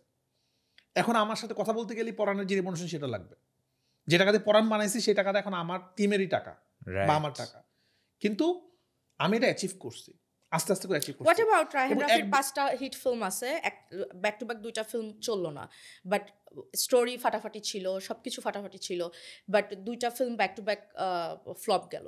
তারপরে কি রায়হান রাফি থার্ড ফিল্মও ওই একই বাজেটে একই ওরকম বড় হাউস থেকে পাবে? মানে Sorry, আমি আপনার মানে তোমার হ্যাঁ, question না, নিয়ে so- না, না, so অবশ্যই, এখানে বলছি, so এখানে প্রডিউসারের সাথে না, না, হোয়াট ইজ দ্য গেম? না, একটা জিনিস কি, একটা জিনিস আমাদেরকে মানতে হবে। আমি একটা জিনিস ওদিন একটা প্রোগ্রামে বলতেছিলাম, আমাকে বলতেছিল, আমি মাছরাঙা টিভিতে গেছিলাম একটা শোতে, সে বলতেছিল 2024 সালের একমাত্র হিট সিনেমা রায়হান রাফির তুফান, একমাত্র। আপনার কেমন লাগছে? আমি বলছি আমি যদি এখন বলি আমার খুব ভালো লাগছে, আমার খুবই ভালো লাগছে, হিট বানায়, যেদিন আমার সিনেমা চলবে না সেদিন আমি আর উত্তর দিতে পারবো না। একটা সিনেমাকে বিচার এভাবে করা যাবে না। আমি তোমাকে উত্তরটা দিচ্ছি ব্যবসা হিসাবে, ব্যবসায়িক হিসাবে একটা হিসাব। অনেক ভালো সিনেমা আছে যেটা ব্যবসা করে নাই। বাংলাদেশে যেহেতু সমস্যা কি, হল কম, প্রডিউসার কম, এই জন্য আমরা চিন্তা করি লাগতেই হবে, হিট হইতেই হবে। দেশে বাইরে এই চিন্তা করে না, একটা সিনেমা লাগতেও পারে, নাও লাগতে পারে। বাইরের সিনেমা কি হয়, সিনেমা লস হইলেও টাকাটা উঠে যায়, রাইট। নেটফ্লিক্স থেকে, অ্যামাজন প্রাইম থেকে, টিভি রাইট থেকে হয়ে যায়। আমাদের যেহেতু অপরচুনিটি কম, এটা রিস্ক থাকে। 10টা বাইরে ফিল্মের কিন্তু কোনো মধ্যে- সিনেমা, শাহরুখ খানের কোনো সিনেমা কিন্তু এরকম লস হয় না, রাইট। যে টাকা উঠে না, এরকম হয় না, কিন্তু 10টা রিকভার করে ফেলে, মধ্যে হল থেকে টাকা ওঠে না। তো আমি যে প্রশ্নটা তোমাকে বলতে চাই, যেটা করতে চাই, আজকে আমি যেরকম 3টা ব্লকবাস্টার ব্যাক টু ব্যাক দিছি, আমার যেরকম মজা লাগতেছে, আমি যে জিনিসটা নিতে পারবো, আমাকে এটা মাথায় রাখতে হবে, কালকে আমার 3টা ব্যাক টু ব্যাক ফ্লপ হবে, এরপরে আমি যখন আবার ঘুরে দাঁড়ানোর মতো ক্ষমতা আমার থাকতে হবে। তো এটা লাক, এটা হলো যে কষ্ট, মানুষ কিভাবে, আমি কি বানাচ্ছি, মানুষ কিভাবে নিচ্ছে, রাইট। আমি যতদিন পর্যন্ত আপডেটেড থাকতে পারবো, ইয়াং জেনারেশন কি চায় ততদিন আমি থাকতে পারবো, তখন থাকতে পারবো না। কিন্তু আমার মনে হয় হ্যাঁ, কেরিয়ারের মধ্যে তোমাদের যেরকম আপ ডাউন যায়, আজকে শাহরুখ খানের কিন্তু মাঝখানে অবস্থা ডাউন হয়ে গেছিল, উনি কিন্তু আবার ইয়ে দিয়ে জওয়ান দিয়ে কামব্যাক করছে। Right. তো এটা না একটা আর্টিস্টের ক্যারিয়ারে, এটা খেলোয়াড়দের ক্ষেত্রেও কিন্তু হয়, যে যখন ভালো খেলে আইপিএলে তার রেট বেড়ে যায়, খারাপ খেলে রেট কমে যায়। তো এটা থাকবেই, এটা সবার ক্ষেত্রেই থাকবে। বাট ডিরেক্টরদের কামব্যাক আছে, আমার মনে হয় আর্টিস্টদের জন্য এটা খুব টাফ। আর আর্টিস্টদের অবশ্যই আছে, আর অনেকটা। না, এটা সবথেকে বড় উদাহরণ সাকিব খান। সাকিব খান প্রিয়তমা দিয়ে ধাম করে যেখানে চলে গেল, সাকিব খান একটা অডিয়েন্স ছিল, উনি অনেক বড় সুপারস্টার, এটা নিয়ে আমার কারো সন্দেহ নাই, কিন্তু উনি প্রিয়তমা দিয়ে অথবা তুফান দিয়ে উনি কিন্তু ম্যাসিভ অডিয়েন্সের কাছে পৌঁছে গেছে। ওনার দুষ্টু কুকিল যখন গান দেখে বা লাগে উড়া দুরা, মানুষ বলে বাংলাদেশের নায়ক, ও মাই গড। এবং এখন যে প্রজেক্টগুলো উনি করতেছে, এখন ওনার মতো জায়গায় যেও কিন্তু প্রতিদিন ওনাকে কম্পিটিশন করতে হচ্ছে, এটা থাকবেই তোমার। এটা তোমাকে প্রতিনিয়ত শাহরুখ খানকেও চিন্তা করতে হয় যে ভাই আমি জাওয়ানের পর কি করব, কারণ জাওয়ানের পর কিন্তু জাওয়ান যেভাবে চলছে সেভাবে কিন্তু আসলে ডাঙ্কি চলে নাই। এখন কি যে you can compare with Sakib Khan with any other artist. না আমি অন্যান্য আর্টিস্ট যারা, যেমন সিয়ামের অনেক কষ্ট করতে হচ্ছে, কষ্ট করতে হবে, ভাবতেছিলাম রাজের কষ্ট করতে রাইট। হচ্ছে। আচ্ছা না কষ্ট করতে হবে তোমাকে। আমি বলি সিয়াম যখন প্রথম সিনেমা ব্লকবাস্টার দিল, সিয়ামের পর সিনেমাতে কষ্ট করতে হয়েছে? কষ্ট করতে হয় নাই। এটাই তো লাইফের জার্নিটা তোমার, এটাই তো ফানটা। আচ্ছা, এটা তো এখানে আমাদের আমার- গেমটা। আবার আমার কথা কি, আমার লাইফের চ্যালেঞ্জটা কি হবে? এটাই তো চ্যালেঞ্জ যে আমাকে ভালো করতে হবে, Right. অডিয়েন্সকে পছন্দ করতে হবে, Right. তাহলে আমি একটা বেটার পাবো। তোমাকে- যখনই পছন্দ করবে না, হইতেই পারে, এটা লাক, তখন আগে আবার চেষ্টা করতে হবে যে আমি আরো ভালো কাজ করব। আবার চেষ্টা করার জন্য একজন আবার একটা ওরকম ভালো ডিরেক্টর প্রোডিউসার লাগবে, কিন্তু একটা বার যখন জিনিসটা এখন এটা তো ই হয়ে তোমাকে যায়, দোলা খাওয়াই তখনই। দিবে না। আচ্ছা এখানে আমার অনেক আচ্ছা, বড় আমাদের প্রশ্ন হচ্ছে complete হয়ে যাবে না কথায়, so so- দেখো, so আমার এখন কথা ধরেন- simple, তুমি কি বলতে চাচ্ছ যে একজন তোমরা যখন দেখো ব্যাক টু ব্যাক একজন আর্টিস্টের ছবি ভালো যাচ্ছে না, হ্যাঁ। তখন প্রোডিউসার এসে যখন বলে যে না ওর যাচ্ছে না, দরকার নেই, তখন তোমরা পুশটা প্রপার ওয়েতে করো না। 100% করি। আমার কারণ সিনেমা ছবি Interesting. হয় 2-3টা, সো তোমরা তখন আর ভাবো কি আসলে আমার হচ্ছেই ছবি 2-3টা, এর মধ্যে না, আমরা না, ওকে নিয়ে রিস্ক আমি নিব। এটা উত্তরটা আচ্ছা সুন্দর ঠিক করে আছে, দিচ্ছি। আমার কাছে কি সবাই তো রাফি না, সবাই তো আর রাফি যেমন তমা মির্জাকে আবার পুশ আমি করে যখন নিয়ে তমা আসছে, মির্জাকে- দিঘিকে নিয়ে আসছে, না, বা আমি যখন ওটা তো হয় তমা না। মির্জাকে নিছি, আমি কিন্তু চিন্তা করি নাই যে ওরা এর আগে 5টা সিনেমা হিট আছে কিনা। আমার কাছে বলছে একটার ভালো কি ভালো না। So আপনি নিজের রেসপন্সিবিলিটি নিয়ে আমি নিছেন। যখন হ্যাঁ, শুনি কিন্তু এবং আমি অন্য তখন director যখন রাফি গুছাই দিচ্ছে তখন সেটা নিচ্ছে, না, না। শুধু not about me, about others artist. এবং আমি যখন শরীফুল রাজকে নিয়ে পরাণ বানাচ্ছি, এর আগে তো ওনার ব্লকবাস্টার হিট সিনেমা ছিল না। True. তো আমি কিন্তু তুমি বিশ্বাস রাজকে নিয়ে আরেকটা সিনেমা কেন বানাচ্ছ না? কারণ আমার শিডিউল নাই। আচ্ছা আমি প্লিজ, আচ্ছা but এখানে আমি ভালো একটা কোয়েশ্চেন আস্ক করি। সিয়াম আহমেদ যেমন না যেমন আমি তোমার মাথায় কি একবারও আসে না যে মাঝখানে রাজের লাইফে কি কি হয়ে গেছে, তাহলে কি রাজকে নিয়ে আবার বানাবো? আচ্ছা থাক, আমি নিশো ভাইকে নিয়ে বানাই, আমি সাকিবকে নিয়ে বানাই। একটা মানুষ একসাথে 5টা সিনেমা করতে পারে না। আপনাকে হোস্ট বানাই দেই, you do amazing. Okay leave it. আচ্ছা না, এটা সবারই প্রশ্ন, এটা আমি উত্তরটা দিতে চাই, কারণ রাজের ফ্যান Typical উত্তর দিও না, originalটা দিও। রাজের ফ্যান, সিয়ামের ফ্যান। এখন আমার কথা কি, আমি একটা মানুষ, রায়হান রাফি একটা ডিরেক্টর। আমি বাংলাদেশে যত অল্প সময় যত সিনেমা বানাইছি, আর কেউ কিন্তু বানায় নাই। আগে প্রথমে ভাবতে হবে যে আমি এজ এ মানুষ, এটা হিউম্যান বিং, আমার ফ্যামিলি আছে, কিছুদিন আমার বাবা মারা গেছে, আমাকেও ভাবতে সময় দিতে হবে। মানে আমি কিন্তু যখন থেকে ইন্ডাস্ট্রিতে কাজ করা শুরু করছি, আমি 1 মাসের জন্য ব্রেক নিয়ে নিই। আমি আমেরিকা গেছি, কিছুদিন পর চলে আসছে, আমার কাজ আছে। আমি কয়েক জায়গায় থাইল্যান্ড গেছি ঘুরতে, আমি 3-4 দিন থেকে চলে আসছি, কারণ আমার শ্যুট আছে, চলে আসতে হবে। আমি কিন্তু ব্যাক টু ব্যাক কাজ করে যাচ্ছি। সবাই এই কথাটা বলে ইন্ডাস্ট্রিতে আরও এরকম 5টা রায়হান রাফির মতো ডিরেক্টর লাগবে। আমি কি করবো তখন? আজকে সাকিব খান বলেন, নিশু ভাই বলেন, সিয়াম বলেন, রাজ বলেন, তারা কি হচ্ছে, আমাদের তো শিডিউল আগে থেকে ফিক্সড করা থাকে আমি এরপরে কি করবো। এখন প্রডিউসাররা কি চায়, তার যেখান থেকে ব্যবসা হচ্ছে সেটা করবে। এবার আমার কি হচ্ছে, স্বাভাবিক। But এখানে এটা তুমি প্রডিউসার, তুমি চাবা, তুমি সামনে প্রডিউস মানে যেই প্ল্যান করতেছো, তুমি কিন্তু সেটাই চাবা যে ভাই আমার যেটা আমি এখন, কারণ কেন এটা চাওয়ার জায়গাটা আছে, আজকে ইন্ডিয়াতে কি হচ্ছে, অনেক অপশন আছে, সবাই এক্সপেরিমেন্ট করতে পারে। আমাদের যারা সিনেমা প্রডিউস করতেছে তাদেরকে আমাকে এখন সেলুট করতে হবে, কারণ এর মধ্যে তারা রিস্ক নিচ্ছে। তোমার তো কানুন ফিল্মস, রাইট? তুমি কানুন ফিল্মস থেকে 5টা ছবি প্রডিউস করবো, 5টা ডিরেক্টরের নাম বলো। এটাই আমি বলতেছিলাম, আমি এই কথাটাই বলতেছিলাম, আরো 5টা ডিরেক্টর লাগবে। তখন কি হবে, আমি এখন সিয়ামকে নিয়ে কাজ করলাম, উনি তখন নিশু ভাইকে নিয়ে কাজ করলেন, রাইট। আমি রাজকে নিয়ে করলাম, উনি তখন সাকিব খানকে নিয়ে করছে। Right. এভাবে কিন্তু সারা ইন্ডাস্ট্রি হয়। হ্যাঁ। আমার কথা কি, এখন আমি যদি বলি অ্যানিমেলের ডিরেক্টর কেন এখন রণবীর কাপুরের আরেকটা সিনেমা বানাচ্ছে না, ও প্রবাসে চলে গেল, কারণ রণবীর কাপুর আরেকটা প্রজেক্টে ব্যস্ত হয়ে যাচ্ছে। আমাদের Correct. ডিরেক্টর কম, আমাদের হল কম। আমরা বুঝতে হবে, আমরা চিন্তা করি হলিউড, আমরা দেখি বলিউড, আর থাকি বাংলাদেশে। তো আমাদেরকে এটা ভাবতে হবে। প্রোগ্রামে 10 বার ইন্ডিয়ান, 10টা হিরো আর 10টা না এখন আমাদের তো চিন্তাধারা ওইরকমই না আমাদের নাই না, এক্স্যাক্টলি। তো এটা মেনে নিয়ে আমাদেরকে চিন্তা করতে হবে সিনেমা বানানোর। তোমাকে ভাবতে হবে ওই দেশে সিনেমা বানালে যে ম্যাটেরিয়াল পাওয়া যায়, আমরা কিন্তু পাই না সেটা। রাইট। আমি 3 বছরে চিন্তা, আমি একটা সিনেমা বানিয়েছি রাজকে নিয়ে, একটা বানিয়েছি নিশু ভাইকে নিয়ে সুরঙ্গ, একটা বানিয়েছি সাকিব খানকে নিয়ে। তো এরপর যদি আমাকে বলো তুমি আরেকটা সিয়ামকে নিয়ে বানাও না কেন, আরেকটা তুমি কেন অমুক নায়ককে নিয়ে, আরিফিন শুভকে নিয়ে কেন একটা বানায় নেই, কেন আমি একটা ABM শুভকে নিয়ে বানাই, আমি তো আমার জায়গায় বানায় যাচ্ছি আসলে। আর আমার কাছে কি মনে হয়, আমি কোনোদিন এইভাবে চিন্তা করি না, আমি কোনো গল্প এভাবে লিখতে পারি না যে হিরোকে চিন্তা করে বা নায়িকাকে চিন্তা করে। আমি একটা স্টোরি চিন্তা করি, এটা ক্লিয়ার। এখন আমার প্রতি একটা প্রেশার আসছে, ওর সাথে আমি 1 বছর পরে কাজ করছি সুরঙ্গে। না এটা আমার প্রতি প্রেশারটা আসে কেন, রাইট। এই প্রেশারটা সিয়ামের অডিয়েন্স অথবা কারণ আমি খুব চাচ্ছি সিয়ামের সাথে সিনেমা করতে, কারণ আমরা একসাথে জার্নি করছি, ওর সাথে আমার জেলিনটা বেস্ট। রাইট। কারণ আমরা একসাথে বড় হয়েছি, তো সিয়ামের সাথে আমার জেলিনটা বেস্ট জেলিন।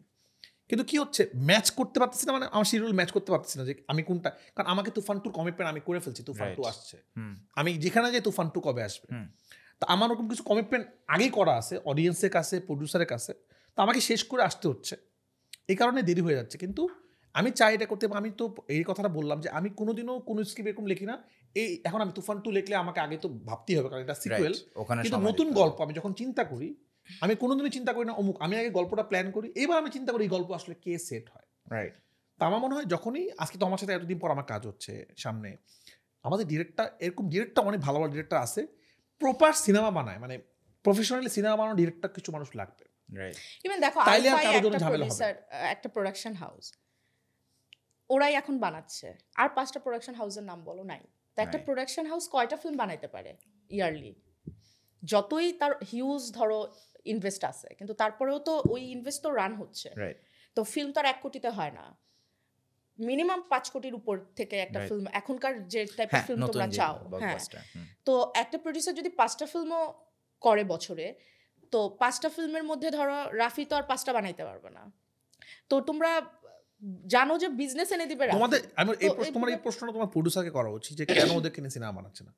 রাফির খুব একটা গায়ে লাগছে। না, না, গায়ে লাগছে না, বিষয়টা কি? না, গায়ে লাগছে না, না। আমরা তো এই আলোচনা তো এটাই ভালো লাগছে, Right. আমরা আলোচনা করছি, কিন্তু আমার কথা কি যে ও চাইলে একের দিন এক একটা প্রোগ্রাম করতে পারে, কালকে নুসরাত ফারিয়াকে নিয়ে করছে, এর আগে দিন সালমান মুক্তাদিকে নিয়ে করছে, কিন্তু একটা সিনেমাতে একটা দিন একটা সিনেমা Correct. 6 মাস সময় লাগে, The cinema is পুরোপুরি আর্ট। না না আর্টিস্টিক এবং অনেক সময় লাগে, এটার Right. জন্য মানি আছে, একজন চাইলেই নাটক 5টা জনকে নিয়ে 5টা বানানো যায়। ভাই আপনার জন্য একটা প্রশ্ন আছে যে ফর এক্সাম্পল এখন শাকিব খান আমরা জানি অনেকটুকু সেফ ব্যাট, আফরান নিশো জানি সেফ ব্যাট, সুপারহিট যাবে। যখন একজন অ্যাক্টর সে ফর এক্সাম্পল তার 1টা 2টা 3টা ফ্লপ মুভি গেল, I am not sure number ঠিক হবে না কিনা, বাট ওনার অ্যাক্টিং খুবই ভালো, but if I am not wrong মুভিগুলো ফ্লপ যায়, তখন কি ডাজ দ্যাট মিন যে তার চান্স কমে যাইতেছে বা সে আর ফিউচার এটা তো চান্স পাবে না? অবশ্যই, এটা তো খুবই স্বাভাবিক বিষয়। যখনই একটা আর্টিস্টের সিনেমা ফ্লপ যাওয়া শুরু করে, তখন তো প্রডিউসার তো টেনশন করবে যে এইটাকে ইনভেস্ট করতেছে, শেয়ার মানি মতো বিষয়টা, রাইট। সে তো চিন্তা করবে যে এটা কি করবো কি করবো না। তখন তোমার এই জায়গাটা ঠিক, তখন ডিরেক্টরকে পুশ করতে হবে যে ভাই আমি আসি, রিস্ক দেন। সো তখন যেহেতু অ্যাক্ট্রেস হিসাবে তখন হাউ ডু ইউ ফিল তখন, মানে তখন কি একটা অ্যাংজাইটি কাজ করে বা একটা এইটা না অনেক কষ্টের একজন আর্টিস্টের জন্য, ট্রাস্ট মি। মানে ইররেলেভেন্সির আমি ভয়? জানি আমি ভালো করতে পারি, সামহাও হয়তো আমার কাজটা ওয়ার্ক করে না, আমি হয়তো ভাবছি এই ডিরেক্টরটা অনেক ভালো বানাবে, আমি হয়তো ভাবছি যে ডিস্ট্রিবিউশন খুব ভালো হবে, আমি ভাবছি হয়তো যে আমার ছবিটা যখন রিলিজ হবে তখন আরও 2জন সুপারস্টার এইভাবে বড় ছবি নিয়ে আসবে না, তো অনেক কিছুই তো ভেবে ধরো একটা ছবিতে আমি হয়েছে, আমি খুবই ভালো করছি, কিন্তু সামহাও ছবিটা রিলিজের 1 সপ্তাহ পরে পাইরেসি হয়ে গেছে, বা সামহাও বা আমার Censor Board ছবিটার pass সাথে করে আরো নাই। বড় বড় 2টা ছবি চলে আসছে, সো আমি হল পাই নাই। এটা লাখ।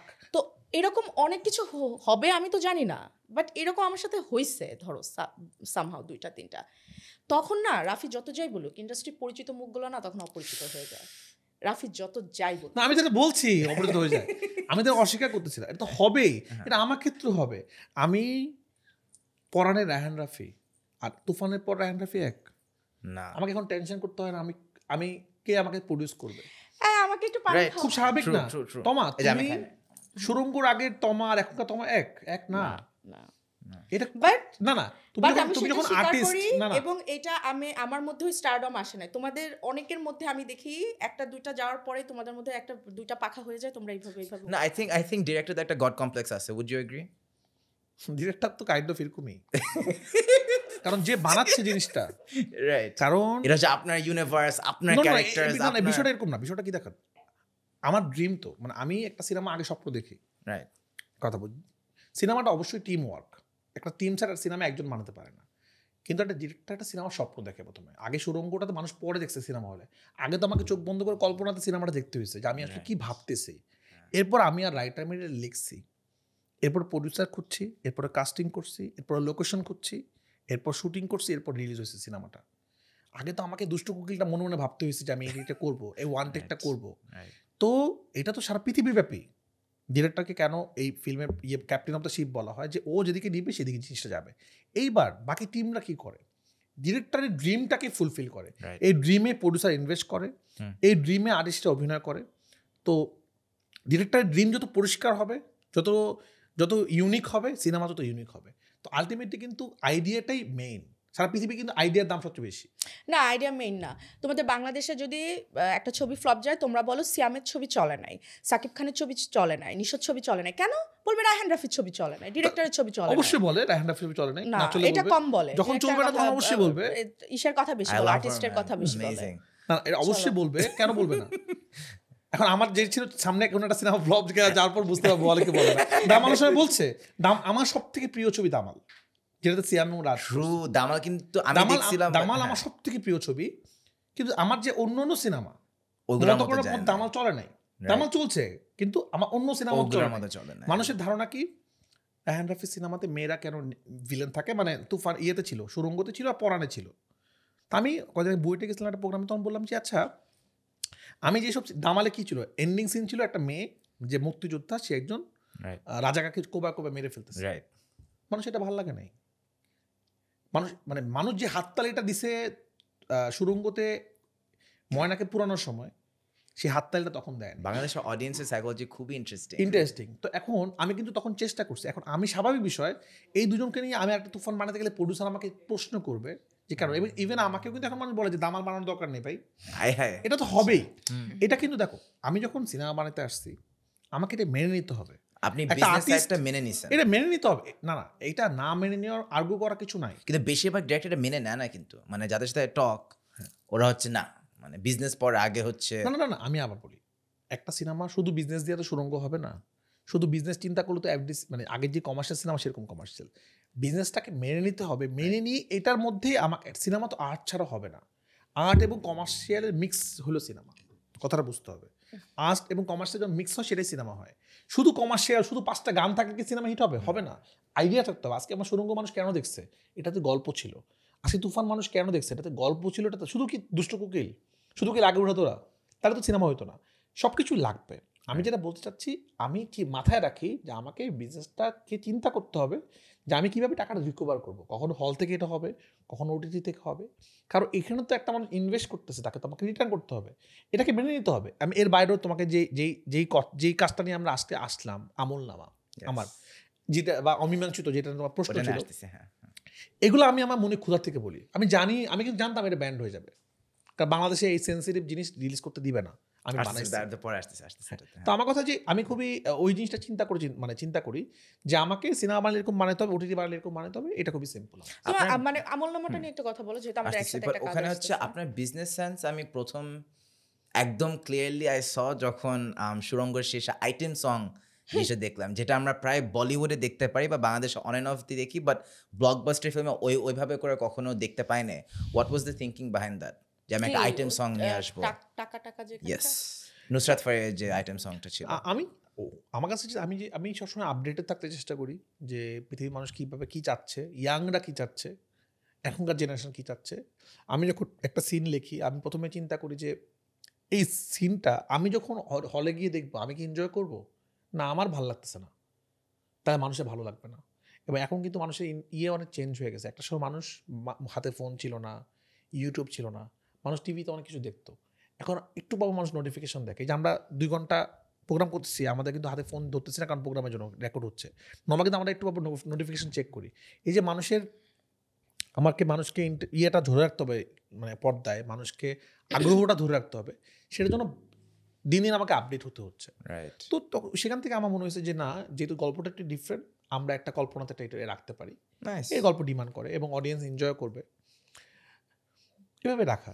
যে প্রশ্নটা আমি সবচেয়ে বেশি এক্সাইটেড ছিলাম এবং ভাবতেছিলাম যেটা আজ করা কি ঠিক হবে না, হচ্ছে আপনি একটা কাজ করেন যেটা এখনো বের হয়নি, যেটা সেন্সর বোর্ড পাস করেন, দ্যাটস অমীমাংসিত। এটা হচ্ছে সাগর রুনির মার্ডার কেসটা নিয়ে ইন্সপায়ার্ড বাই নাকি ডিরেক্টলি কভার করছে আমরা কেউ জানি না এখনো, কিন্তু আমি জাস্ট ভাবতেছিলাম, আপনি এতক্ষণ ধরে ইউ আর সেইং যে একজন প্রডিউসার রায়হান রাফি শব্দটা বললে সাধারণত টাকা দিয়ে দিবে কিংবা ফান্ড করে দিবে। যখন আপনি ফিল্মটার আইডিয়া নিয়ে আসেন একজন প্রডিউসারের কাছে, অবশ্যই আপনি জানেন যে 1 বছর আগে এই ফিল্মটা কখনো ছাড়তে দিবে না কিংবা সেন্সর বোর্ড কখনো পাস করবেন না, but you did it anyways. এটার পিছনে কারণ কি? প্রথমত আমার রিয়েল স্টোরি ডিল করতে পছন্দ। আমার কাছে মনে হয় আমি অ্যাজ ডিরেক্টর, আমি এতক্ষণ ব্যবসায়িক কথা বললাম, যখন আমি সিনেমা নিয়ে কথা বলতেছি, কারণ বিগ ইনভেস্টমেন্ট সব কিছু, আমার কাছে মনে হয় যে আমি সুপারম্যান না, আমি অনেক ভালো বক্তা না, অনেক ভালো কথা বলতে পারি, অথবা আমি রাজনীতিবিদ না যে আমি চাইলে একটা কাজ করে ফেলতে পারি। আমার কি পাওয়ার আছে, আমি গল্প বলতে পারি। তা আমি গল্প দিয়ে ফাইট করে যেতে চাই। আমার পরাণ কিন্তু ফাইটের অংশ ছিল। আমার জানোয়ার ছিল রেপ নিয়ে একটা বানানো একটা কাজ, এটা ওটিটির প্রথম কাজ ছিল আমার জানোয়ার, যেখানে আমরা দেখেছিলাম যে একটা রেপ পিসটা কীভাবে এই ঘটনাটা ঘটে, তারা কত অমানুষের মতো কাজ করে, একটা রিয়েল স্টোরি ছিল। আমার ফ্রাইডে একটা রিয়েল স্টোরি ছিল। তা আমি রিয়েল স্টোরি ডিল করতে পছন্দ করি। ইভেন আমি আমলনামা যে বানাচ্ছি, এটার একটা অডিও আমি শুনছিলাম অনেক দিন আগে। অডিও শুনে আমি চিৎকার করে কাঁদছিলাম। আমি লাস্ট 2 বার কান্না করছি। আমি মুগ্ধর গল্পটা যখন পড়তেছিলাম তখন আমি অনেক কান্না করছিলাম একা একা। অনেকদিন পর আমি হাওমাগর কান্না, কারণ আমি আমরা যেহেতু ভিজুয়ালে কাজ করি, আমি দেখতে পাচ্ছিলাম। তো আমার প্ল্যান আছে মুগ্ধকে নিয়ে আমি কিছু একটা করবো, কারণ আমি ফিল করছি ইনস্ট্যান্ট যে আমার কিছু একটা করা উচিত। এই অডিওটা শুনে আমার মনে হয়েছে কিছু করা উচিত। সাগরুনি নামটা কেন আমি দিছিলাম ওইটার, যদি আমরা এখন করিনি ওই গল্পটা, সাংবাদিক দম্পতির যেটা, আমার মনে হচ্ছে একটা কেস কোনোদিন শেষ হয় না। ছোটবেলা থেকে দেখতেছি চলছেই। কি এমন আছে এর মধ্যে? আমার মনকে আমি প্রশ্ন করছি। তো আমার ওই ফিল্মটা ছিল প্রশ্ন দেশের কাছে, যে কেন এটা হচ্ছে, কেন অমীমাংসিত, এবং আলটিমেটলি এটা অমীমাংসিতই থেকে গেল। এটা অনেক ডেঞ্জারাস সেন্সর না? বোর্ড রেখে গেল। কারণ এই কেসটা যতটা সেনসিটিভ, কারা এটার পিছনে আছে এগুলো তো আমরা সবাই কম বেশি জানি। অনেক সেনসিটিভ ছিল না এক দেড় বছর আমি আগে? প্রশ্ন করার চেষ্টা করছি। এখন এটাই আমাদের সমস্যা, আমরা যখনই প্রশ্ন করতে চাই আমাদের তখনই সিনেমা মুখটা দিয়ে, বন্ধ করে তখন দেওয়া এটা হয়। বন্ধ করে দেওয়া হয়। আপনার আজকে মুখে কি যদি বন্ধ করে দেওয়া অমীমাংসিতটা হয়েছিল? দেখ, অমীমাংসিত, কেন সেন্সর পাবে না? তার মানে তো বন্ধ করেই দেওয়া হয়েছে। হ্যাঁ, আজকে অমীমাংসিত সেন্সার পেয়ে যেত, তখন আমরা আবার চেষ্টা করছি, আশা করি এই গভর্নমেন্ট এটাকে সেন্সার দিয়ে দিবে। তো আমরা আবার চেষ্টা করছি সেন্সরশিপ নেওয়ার জন্য। কিন্তু কি হয়, একটা জিনিস একবার আটকে দেওয়া হয় না, তখন এটাতে ধাক্কা লাগে তো খুব, যে এত কষ্ট করে একটা জিনিস বানালাম আমরা, এটাকে আমাদের ব্যান করে দিয়েছে। বাট এটা কি did you not see that coming through? মানে আপনি যখন when you're making the film অবশ্যই আপনি জানতেন জিনিসটা ব্যান করা হবে। না, ব্যান করা হবে এটা জানতাম না, কারণ আসলে? আমি ব্যান করা হবে এটা জানতাম না কেন, এটা তো ওটিটির জন্য বানাচ্ছিলাম আমি। ওটিটি তো সেন্সার নিতে হয় না। আমাদের রিলিজের 3 দিন আগে আমাদের কাছে একটা চিঠি আসে, সেই চিঠি দিয়ে আমাদের এটা বন্ধ করে, মানে জোর করে সেন্সারশিপ নিতে বলে, কারণ ওটিটি সিনেমা সেন্সার করতে হয় না। সিনেমা হলে যেটা চলবে সেটা সেন্সারশিপ লাগে, মানে যেটা অনলাইনে যাবে সেটা তো সেন্সার করতে এই হবে জন্য না। ওটিটিতে এত ওপেন বানানো যায়। আমরা রিলিজের 3 দিন আগে আমাদের সব রেডি, 3 দিন আগে আমাদের জানানো হয় এটা সেন্সার করতে হবে, এটা ইস্যুটা সেন্সিটিভ। দেন সেন্সার করে, সেন্সার বোর্ডটা বলে। আমি কিন্তু এমন কিছু আবার বলতেছি, একটা আমি তো আসলে জাস্টিফিকেশন করা কিছু নাই যে এটা অমুক খুনটা করছে। আমার মানুষের মধ্যে যে প্রশ্নটা আছে, আমি সিনেমাতে সেই প্রশ্নটাই করছি, এবং একটা মার্ডারের অনেকগুলো অ্যাঙ্গেল দেখাইছি, কি হতে পারে, কেন অমীমাংসিত। আমার কাছে মনে হচ্ছে যে এটা দেখার পর অ্যাটলিস্ট এই কেসটা একটু ফাস্ট হবে। কারণ যার বাবা গেছে, যার সন্তান মারা গেছে, সে জানে সন্তান মারা যাওয়া কত কষ্ট। কারেক্ট। আমরা বছরে একবার মনে করি সাগররুনিকে, যখন তার মৃত্যু দিবস আসে, ওহো এই কেসটা কি অবস্থা বলতো, সবাই ফেসবুকে লেখে, কারণ এত আমাদের ইস্যু এগুলো ভুলে যায়। কিন্তু সাগররুনির যে সন্তান রেখে গেছে, মেঘ বোনের নাম, ও কিন্তু প্রতিনিয়ত আপসেট যে ও পারলো না ওর বাবার, মানে বাবার হত্যা বা বাবা মার হত্যার বিচারটা হইলো না। বিচার বাদ দাও, আমরা তো জানতেই পারলাম কে না কি হইছে। হয়েছে। মেক কয়েকদিন আগে আসছিল স্টুডিওতে, তো আমার কথা হচ্ছে ওইটাই, ওই দায়বদ্ধতা থেকে আমি এটা বানানোর চেষ্টা করছি। ওই দায়বদ্ধতা থেকে আমি আমলনামা বানাইছি, যেটা রিলিজ হবে, যে রিয়েল স্টোরিগুলো এবং আমার মনের যে ক্ষুধা, যেটা আমি বলতে চাই, যেটা আমি সুন্দর করে বক্তব্য দিয়ে বলতে পারি না, আমি যেহেতু ওরকম পজিশনে নাই, আমি গল্প দিয়ে ফাইট করতে চাই আসলে। এবং আমার গল্পের মধ্যে ওই জিনিসটা থাকে। প্রতিটা গল্পের জন্য আমার সুরঙ্গতে, কিন্তু আমি কমার্শিয়াল বলি, আমি আর্ট অ্যাঙ্গেলে বলি, আমার সুরঙ্গতে আমি একটা লোভীর গল্প বলছি, লোভে পাবে মৃত্যু। আইডিয়াটা কিন্তু এটা মানে একটা সামাজিক আইডিয়া, যে তুমি লোভ করো না, টাকা কিন্তু টাকা সব না, টাকা দিয়ে ওকে পুরায় দেয়। আইডিয়াটা কি, এটা আমি অন্যভাবে বানাতে পারতাম, এটা আমি কমার্শিয়াল ওয়েতে প্রেজেন্ট করছি, কিন্তু মেসেজটা কে দিছি, লোভে পাবে মৃত্যু। আজকে আমি যখন পরাণ বানাইছি, আমি সেটাকে পরকীয়াকে ডিল করছি, যে একটা মানুষ দুইজনকেই ভালোবাসে, সেটা কি প্রবলেম হইতে পারে, যেটা কিন্তু হইছে, যেটা যে হইছে, এটা কি একটা মানুষ দুজনকে ভালোবাসলে তখন জ্ঞানজাম লাগবেই। তো আমি এগুলো ডিল করতে খুব পছন্দ করি। আমি যখন দামাল বানাইছি, আমার কাছে মনে হচ্ছে মহিলা ফুটবল টিমরা কে অবহেলা করা হচ্ছে, এবং খুব অবাক। কারণ দামালের ছোট্ট একটা কাহিনী বলি, দামাল আমি যখন শুট করি তখন মেয়েরা ফুটবলে জিতে নাই, ওরকম ওই যে ওরা যে কাপটা পাইলো, কাপে নেই। আমাদের স্ক্রিপ্টটা আমি লিখছিলাম ওরা একসময় জিতে যাবে, কিন্তু সামহাও সিনেমা রিলিজের আগে ওরা জিতে গেছে। তো আমার এটা ডিল করতে, যেমন আমার প্রথম যে সিনেমা ছিল পোড়ামন 2, আমার আইডিয়াটা ছিল আত্মহত্যা করলে জানাজা হয় না, এটা আমাদের ধর্মে আছে। তো আমি ওটা এগেনিস্টে সিনেমাটা বানাইছিলাম, যে আচ্ছা এটা কিভাবে কি করা যায়। তো আমি প্রতিনিয়তই চেষ্টা করতেছি আসলে, আমি সামাজিক একটা গল্পকে একটু এমনভাবে বানাচ্ছি যেটা সবার কাছে Commercially পৌঁছে যায়, পৌঁছে যায়। সবার কাছে পৌঁছে যায় আসলে। যখন একটা ফিল্ম সেন্সর বোর্ড পাস না করে বা বাদ দিয়ে দেয়, তখন কি পুরো মুভিটাই loss financially? 100% wow, movie loss, But সেই মানে ড্রিমটা আটকে তোমার যায়। প্রোডিউসার অনেক ভালো, এটা নিয়ে তোমাকে আসলে কোনো প্রকার আমি কোনো এটা নিয়ে কিছু করতে ভাবতেছিলাম, হয় না। তখন না, না। প্রোডিউসার প্যারা দেয় না? অবশ্যই না, রাফিকে দেয় না আমাকে এটা। প্যারা দেয় না, কিন্তু আমাকে প্যারা দিয়ে কি করবে সে বাট সেও- you would have still got paid, তাই না? হ্যাঁ, সবাই আমাদের- পেমেন্ট পাইছে। হ্যাঁ হ্যাঁ হ্যাঁ ওয়াও, সো প্রোডিউসারের পুরোটাই লস। হ্যাঁ, বাট আমরা আশা করছি, কারণ আমরা নতুন বাংলাদেশে যেহেতু স্বপ্ন দেখছি এখন, আমরা আশা করছি এখনকার সেন্সর বোর্ড এটা ছেড়ে দিব। আই হোপ, আমরা এখনো জমা দিইনি নতুন সেন্সর বোর্ডের কাছে, খুব তাড়াতাড়ি জমা দিব। আই হোপ এটা তোমার থাকবে। মতো আমিও ওয়েট করতেছি এটা দেখার জন্য। ইয়েস, এবং, অনেক। আপনি দেখেন বাক না? স্বাধীনতা, আমি দেখি নাই। এবং আমি একটা না লাইন তৈরি করতে চাই, এটা ভালো লাগে আমার। হ্যাঁ। যেমন আমার এই আমলনামা যারা দেখছে তারা বলছে যে এটা রায়হান রফির কাজে এর বিশ্বাস হয় না, অন্যরকম আর কি। যারা আমার সুরঙ্গ বা তুফান দেখে অভ্যস্ত তারা এটা তাদের কাছে অন্যরকম লাগবে।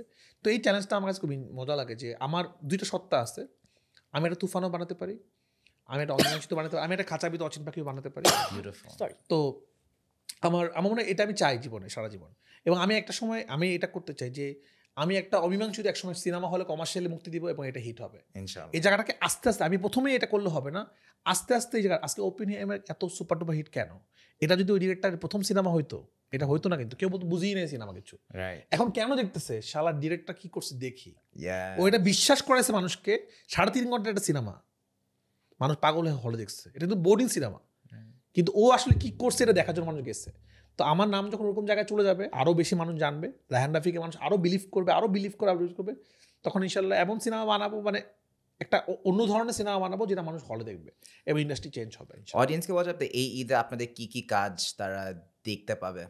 আমার তো এই যে আমি আমার রোজাইদে কোনো সময় কাজ আসে না, কারণ আমি বছরে একটা সিনেমা বানাতে পারি, সেটা কোরবানিতে আমার জন্য লাকি, কারণ পরাণ, সুরঙ্গ, তুফান সব কোরবানিতে আসছে। কোরবানি মানেই রায়হান রাফি সিনেমা, এরকম একটা ব্যাপার আছে। তো নেক্সট ঈদে আমার সিনেমা আসছে, এবার ঈদের আগে চলে আসছে ওটিটি চলে আসলো আমলনামা, এটা দেখতে পাবে দর্শক। এটা কি নিয়ে একটু বলা যাবে শর্ট করে? এইটাও আমি অনেকদিন আগে হঠাৎ করে একটা ইউটিউবে একটা অডিও ফাঁস হয়, সে অডিওটা শুনে আমার অনেকদিন চিৎকার করে কান্না করছিলাম। আমার তখনই মনে হচ্ছিল যে আমি এটা নিয়ে কিছু একটা করবো। তারপরে আমি ওটা নিয়ে গল্প লেখা প্ল্যান করে শুরু করলাম, এই দেন এখন এসে আমার মনে বানালাম। ওটা শুধু এক্স্যাক্টলি একটা ঘটনা নিয়ে না, অনেকগুলো ঘটনার সম্মিশ্রণ, মানে ইনজাস্টিস হয়েছে এক ধরনের, যেটা আমাদের দেশে হচ্ছিল ওপেন সিক্রেট, চাইলে একটা মানুষকে ধরে নিয়ে মেরে ফেলা, ক্রসফায়ার শব্দটা যেটা, এবং একই গল্প যে ডেকে নিয়ে গেল, তারপরে 2 দিন পরে দেখা গেল তার ক্রসফায়ার মারা গেল। মানে এটা কোনো উত্তর নাই, এবং ক্রসফায়ারের গল্পগুলো কাইন্ড অফ সেম, যে আমরা আসামিকে ধরে নিয়ে গিয়েছি, আমরাও গুলি করেছি, তারাও গুলি করেছে, আমাদের গুলিতে তারা মারা গেছে। আমার কাছে মনে হয় একটা ক্রিমিনালেরও মানে অধিকার আছে যে বেঁচে থাকার, মানে কি ওকে কোর্টে নিতে হবে, ওকে আদালত রায় দিবে মৃত্যুদণ্ড, মানে কারো আইনকে হাতে তুলে নেওয়া মানে অধিকার কারো নাই। একটা মানুষকে, একটা ক্রিমিনালকে আপনি মেরে ফেলতে পারবেন না, ওকে মেরে ফেলার অধিকার আছে, ওকে আদালত থেকে ফাঁসি রায় হবে, তারপর ল আছে, ল মানতে হবে। চাইলে একটা মানুষকে আমি আপনাকে মানে যে কোনো মানুষ চাইলে একটা মানুষকে মেরে ফেলতে পারবে না, রাইট? তো এটা যত বড়ই হোক, তো তাকে ওই ল মেনটেন করতে হবে, ওই প্রসেসিং এর মধ্যে দিয়ে যেতে কারণ হবে। একটা মানুষের যখন একটা আসামি যখন ফাঁসি হয়, তার ফ্যামিলি মেনে নেয় যে এটা হইছে বা এটা হবে সামনে, কিন্তু আমি জানি না। এবং এই ক্রসফায়ারের জন্য তখন কি হয়েছে, অনেক পলিটিক্যাল ক্রসফায়ার হয়েছে, এই পলিটিক্যালি ঝামেলা ওকে ক্রসফায়ার করে দাও, মিসইউজ করা হয়েছে, এবং মানুষ ভয়ও কিন্তু দেখাইতে একদম ক্রসফায়ার করে দেবো, বেশি কথা বললে ক্রসফায়ার দিয়ে দেবো। মানে এই নামটা ছিল, এটা একটা ডিফারেন্ট, মানে কাউকে মারার জন্য এটা হালাল ভাবে মারা, যেমন নারায়ণগঞ্জে 7 জনকে মেরে ফেললো, এটা নিয়ে কিন্তু সিনেমা হয় নাই। টপিকগুলো জোস, আমার অনেক ভালো লাগে। আই থিংক দ্যাটস ওয়াই আপনি অডিয়েন্সের সাথে এত ভালো আমার করে খুব কানেক্ট জানার করতে ইচ্ছা, পারেন। এটা রাফির সবথেকে আমার মনে হয় নিখুঁত একটা কাজ। মানে রাফি তো অনেক নিখুঁতই বানায় রাফি, বাট থাকে না যে বেস্টের মধ্যে আবার বেস্ট, মানে আমি ঠিক তোমাকে বোঝাতে পারবো। ধরো তোমার 5টা প্রোগ্রামই খুব ভালো হয়েছে, কিন্তু একটা একদম নিখুঁত হয়েছে এবং এটা সবথেকে ভালো লাগে। কারণ না, তো রাফির এই কাজটা আমার মনে হয়েছে কেন নিখুঁত, কেন ভালো, পুরোটা শেষ করি। এটা তো তুমি আমাকে কেন কাস্টিং নিলা, তাও 1 বছর পরে? 1 বছর আমরা কোনো কাজ করি, 1 বছর পরে তোমার কেন মনে হলো এটা? না, কারণ আমার কাছে এই ক্যারেক্টারটা, মানে আমার যখন আমি ক্যারেক্টারটা ভাবতেছিলাম, আমার ভাবনা অন্য কারণে আসতেছিল, আমার কাছে কল্পনা দিয়ে দেখতেছিলাম যে আমার এমন একটা অ্যাক্টর লাগবে যাকে আসলে যে জার্নিটার সাথে যেতে পারবে, যাকে দেখলে মনে হবে না অ্যাক্টিং, কারণ এটা আমার খুব সেন্সিটিভ গল্প এবং খুব প্রিয় গল্প। আর কেন নিখুঁত বা কেন এরকম, কারণ এটা আমাকে সিনেমা বানাতে গেলে অনেক টেনশন করতে হয়। ঈদে আসছে, এখানে এটা লাগবে, ওটা লাগবে, এটা কমার্শিয়াল ব্যাকআপ আছে কিনা, এটার কি অবস্থা। তো এই কাজে আমার কোনো টেনশন করতে হয় না, আমার যেটা মনে হয়েছে আমি সেটা করবো। এটা তোমার যে হাজব্যান্ড ক্যারেক্টার প্লে করছে, ওনাকে দেখলে মানুষ বিশ্বাস করবে না, এটা তো তোমার হাজব্যান্ড কোনো নায়ক ছিল না, না। খুব সাধারণ একটা মানুষ ছিল। তো এটা খুব সাধারণ মানুষের গল্প। তো এই জন্য হয়তো আর এটা আমি খুব মনের ক্ষুধার থেকে এবং মনের ঘৃণা থেকে বানাইছি, যেটা বিরুদ্ধে যে বানাইছি, যে আমরা চাই না এখন থেকে আর একটা ক্রস ফায়ার বাংলাদেশে হোক, এটা আমার উদ্দেশ্য। এই একটা ইয়ারে ক্রস আমরা ফায়ার। আর কি কাজ দেখতে পাবো? এই ইয়ারে তাণ্ডব দেখবো, তাণ্ডব দেখবো। তুফান 2 এই ইয়ারে দেখা যাবে না, নেক্সট ইয়ারে দেখতে হবে। আর আরো একটা ওটিটি হয়তো বানাবো, সেটা দেখবে। ওয়াও, আপু আপনার কি কাজ দেখতে পারবে এই ইয়ার? আমার তো এই যে আমলনামা দেখতে পাচ্ছে, আর হলো দাগি? তোমার দাগি আসছে দাগি কবে ঈদে, আসছে? রোজার ঈদে, ঈদে। রাইট। হ্যাঁ, সো দাগি দেখতে পারবে। দাগি নিয়ে একটু ছোট্ট করে বলা যাবে দর্শকদের কেন দৌড়ায় দেওয়া যাওয়া উচিত এই মুভিটা দেখার জন্য? দাগি ধরো একটা অনেকদিন পরে ফ্যামিলি ড্রামা দেখবো আমার মনে হয়। মানে নর্মালি তো এক একটা গল্প বেস, যেখানে ধরো খুব একটা ফ্যামিলি ড্রামার ছবি আমরা দেখি নাই। সুরঙ্গ ফ্যামিলি ড্রামা না, বা রাফি তুফান ওটাও না, বা এর আগে যদি হাওয়া বলো, বা আরও অনেক ভালো ভালো ফিল্ম আসছে, কোনোটাকে তুমি কিন্তু ওইভাবে বলতে পারবো না যে আমরা একটা ফ্যামিলি ড্রামা দেখলাম অনেকদিন পরে, একটা মানুষের জীবনের গল্প শুনলাম। হ্যাঁ, তো আমার মনে হয় যে, আর সব থেকে বড় কথা কেন দেখবে, আমার মনে হয় যে অনেকদিন পরে নিশো ভাই বড় পর্দায় আবার আসতেছে সুরঙ্গের পরে। সো এখন এবার কি নিয়ে আসবে, এটা একটা বিষয়, এটা দেখার জন্য। এবং অ্যাজ ইউজুয়াল আমার মনে হয় অসাধারণ কিছু অভিনেতার, বিশেষ করে নিশো ভাইয়ের অনেক ভালো অভিনয় দেখতে পারবো, সুন্দর একটা গল্প দেখতে পারবো। শিহাব শাহিন ভাই অনেক, আপনার কাজ, আই ফিল লাইক জাস্ট যে নিশো ভাইয়ের কাজ এটা আর বলাই উচিত না, এসব যে আপনার কাজ মানুষজন দেখতে যাবে। আমার না, আই থিংক দুইজনকে একসাথে দেখতে যাবে। হ্যাঁ, আমার যেমন মাঝখানে অনেক কাজ, কাজ নট নিশোর কাজ, নট নিশো, ধরো আমার মাঝখানে কাজ আসছে, নিশো ভাইয়ের কিন্তু আসে নাই। আচ্ছা, সোনার একটা বিগ কামব্যাক মোমেন্ট হচ্ছে। হ্যাঁ, শিহাব ভাইয়ের কাজ আসে নাই। আমার director of course Shihab Shahin, excellent director. হ্যাঁ, শিহাব ভাই কিন্তু অনেক বছর বড় পর্দায় তার কোনো ছবি আসে নাই। সো আমি নিজেও যদি এই ছবিতে কাজ নাও করতাম, তাও আমার মনে হতো যে শিহাব শাহিন কি বানাইছে একটু দেখে আসি তো। সো ওইটা আমি দেখবো। দেন আমি সুরঙ্গতে যে ময়না ক্যারেক্টার, যেখান থেকে দর্শক আমাকে বড় পর্দায় লাস্ট দেখছে, ওইটা তো একটা গ্রিডি, একটা কেমন একটা দেখছে, এটাতে আমাকে কি দেখবে? আচ্ছা, গুড। এইবার আসলে তমা মির্জা কি ক্যারেক্টার প্লে করতেছে, এইবারও কি ওরকম কিছু? তো ওইটা দেখার জন্য আমার মনে হয় দর্শক আসবে। তো এরকম অনেক এলিমেন্ট আছে যেটার জন্য আমার মনে হয় দাগি দর্শক হলে এসে দেখবে। আজকে শেষ প্রশ্ন হলো যে আপনারা এখন, you guys are past year 20s, এখন আপনারা দ্য ওয়ান্ডারফুল 30s এ আছেন। 30s এ এসে আমাদের লাইফের প্রায়োরিটি একটু হলেও চেঞ্জ হয়, আমরা লেগেসি নিয়ে ভাবা শুরু করতে পারি। আপনাদের দুইজনের যে অ্যামেজিং ক্যারিয়ার সো ফার, আমরা লেগেসি নিয়ে ভাববো। What legacy do you want to leave behind, বা আপনারা কীভাবে চান যে মানুষজন আপনাদেরকে রিমেম্বার করবে? আমার তো জীবনে আমার কাজ, আমি চাই আমার কাজটা দিয়ে আমাকে মানুষ মনে রাখুক। আমি যখন থাকবো না, আমার কাজগুলোই থাকবে। এই জন্যে মাঝে মাঝে অমীমাংসিত বানাই, আমলনামা বানাতে চাই, এরকম বানাতে চাই। আমি আরও ঘটনা নিয়ে বানাতে চাই, যে একজন ডিরেক্টর ছিল যে সত্যি ঘটনা নিয়ে প্রতিবাদমূলক সিনেমা বানাইতে আসলে আমার কাছে মনে হয়। তো এটাকে নিজেকে রাখতে চাই, এবং আমাদের একসময় সবাইকে চলে যেতে হবে। তো আমার যে এই কাজগুলো যখন থেকে যায়, এবং পৃথিবীর জন্য, দেশের জন্য, পৃথিবীর জন্য কিছু করে যেতে চাই। যেমন আমি যখন জানোয়ার বানাইছিলাম, তখন আমার মনে হয়েছে যে আমি যারা দেখছে, এরা রেপিস্ট তো আস্তে আস্তে তৈরি হয়, মানে একদিন তো কি রেপিস্ট হয় না, মানুষ থেকেই রেপিস্ট তৈরি হয়, জানোয়ার তৈরি হয়। আমার জানোয়ারদের দেখবে, সে মানুষকে, সে আর রেপিস্ট হতে পারবে না, সে বুঝবে এটা কত ভয়ঙ্কর কাজ। আমার আমলনামা যে দেখবে, সেই আইন শৃঙ্খলা বাহিনী হোক, যাই হোক, আমাদের থেকে তো পুলিশ হবে, এই জেনারেশন থেকে তো পুলিশ, র্যাব, আর্মি, কেউ না কেউ হবে। আমি যেভাবে গল্পটা দেখানোর চেষ্টা করছি, আমলনামা মানে কার্মা, রিটার্ন, সে পারবে না। তাকে যদি কোথা থেকে অর্ডারও দেয় জমুককে মেরে ফেলো, সে বলবে আই এম সরি স্যার, আমি এটা পারবো না। তো এইটাই আমার শক্তি, এইগুলো বানা যেতে চাই। এবং আলহামদুলিল্লাহ যে সিনেমা বানাইছে, আমরা যদি কালকে মারাও যাই, আমার আফসোস থাকবে না যে আমি আমার স্বপ্ন, আমার যেটা ড্রিম ছিল, আমি সেটা পূরণ করছি। এবং আমি আমার বাবা মাকে নিয়ে অনেক হ্যাপি থাকতে চাই। তো সাধারণ। ওয়াও, আপু, what legacy do you want to leave behind? আমার মনে হয় কাজ তো আছে, কাজের সাথেও যেমন ধরো আমি চাই যে যখন আমি চলে যাব, শুধুমাত্র তমা একজন ভালো অভিনেত্রী ছিল এটা যেন শুধু না বলে, সাথে যেন এটাও বলে তমা অনেক ভালো একটা মানুষ ছিল, বা সাথে এটা বলতে পারে যে তমা পেট লাভার ছিল, অ্যানিমাল লাভার ছিল, বা যেন এটা বলে যে তমার মধ্যে কোনো হিংসা ছিল না। এই যে থাকে না যে শুধু যে আমি একজন ভালো অভিনেত্রী, এইটাই যেন আমি রেখে না যাই। মানে আমি ব্যক্তি জীবনে খুব খারাপ একটা মানুষ, কিন্তু আমি খুব ভালো একজন আমি অভিনেত্রী নিজে এটা এক্সপেরিয়েন্সে আমি বলতে চাই পারবো না। আমি অনেক অ্যাক্ট্রেসের সাথে ডিল করছি, you have been the nicest or one of the Thank nicest you, so far, thank you, from the thank you. start, যেমন আজকে আপনাদেরকে নিয়ে আসা, all thanks to her, all thanks to her. Thank you Thank you so much. এইগুলাই রেখে যেতে চাই আর Yes. কি। হ্যাঁ আমাদের খুব ভালো লাগলো আড্ডা দিয়ে, তোমার সাথে ঝগড়া হলে ফাঁকে ঠিক করে চল আমরা মিলে যাই। তোমার একটা প্ল্যান ছিল তোমার আরো না না না আসলে আমি জানি না টপিক আসতে আসতে না আমি মনে হয় একটু No, thank you so much. sorry, Thank you, definitely. Thank you to both of you for coming. ইনশাআল্লাহ ঈদে অনেক জোস জোস কাজ আমরা সবাই মিলে দেখতে পাবো এবং yeah, that was it. Thank you. Okay, দেখা হবে সিনেমা হলে। Perfect.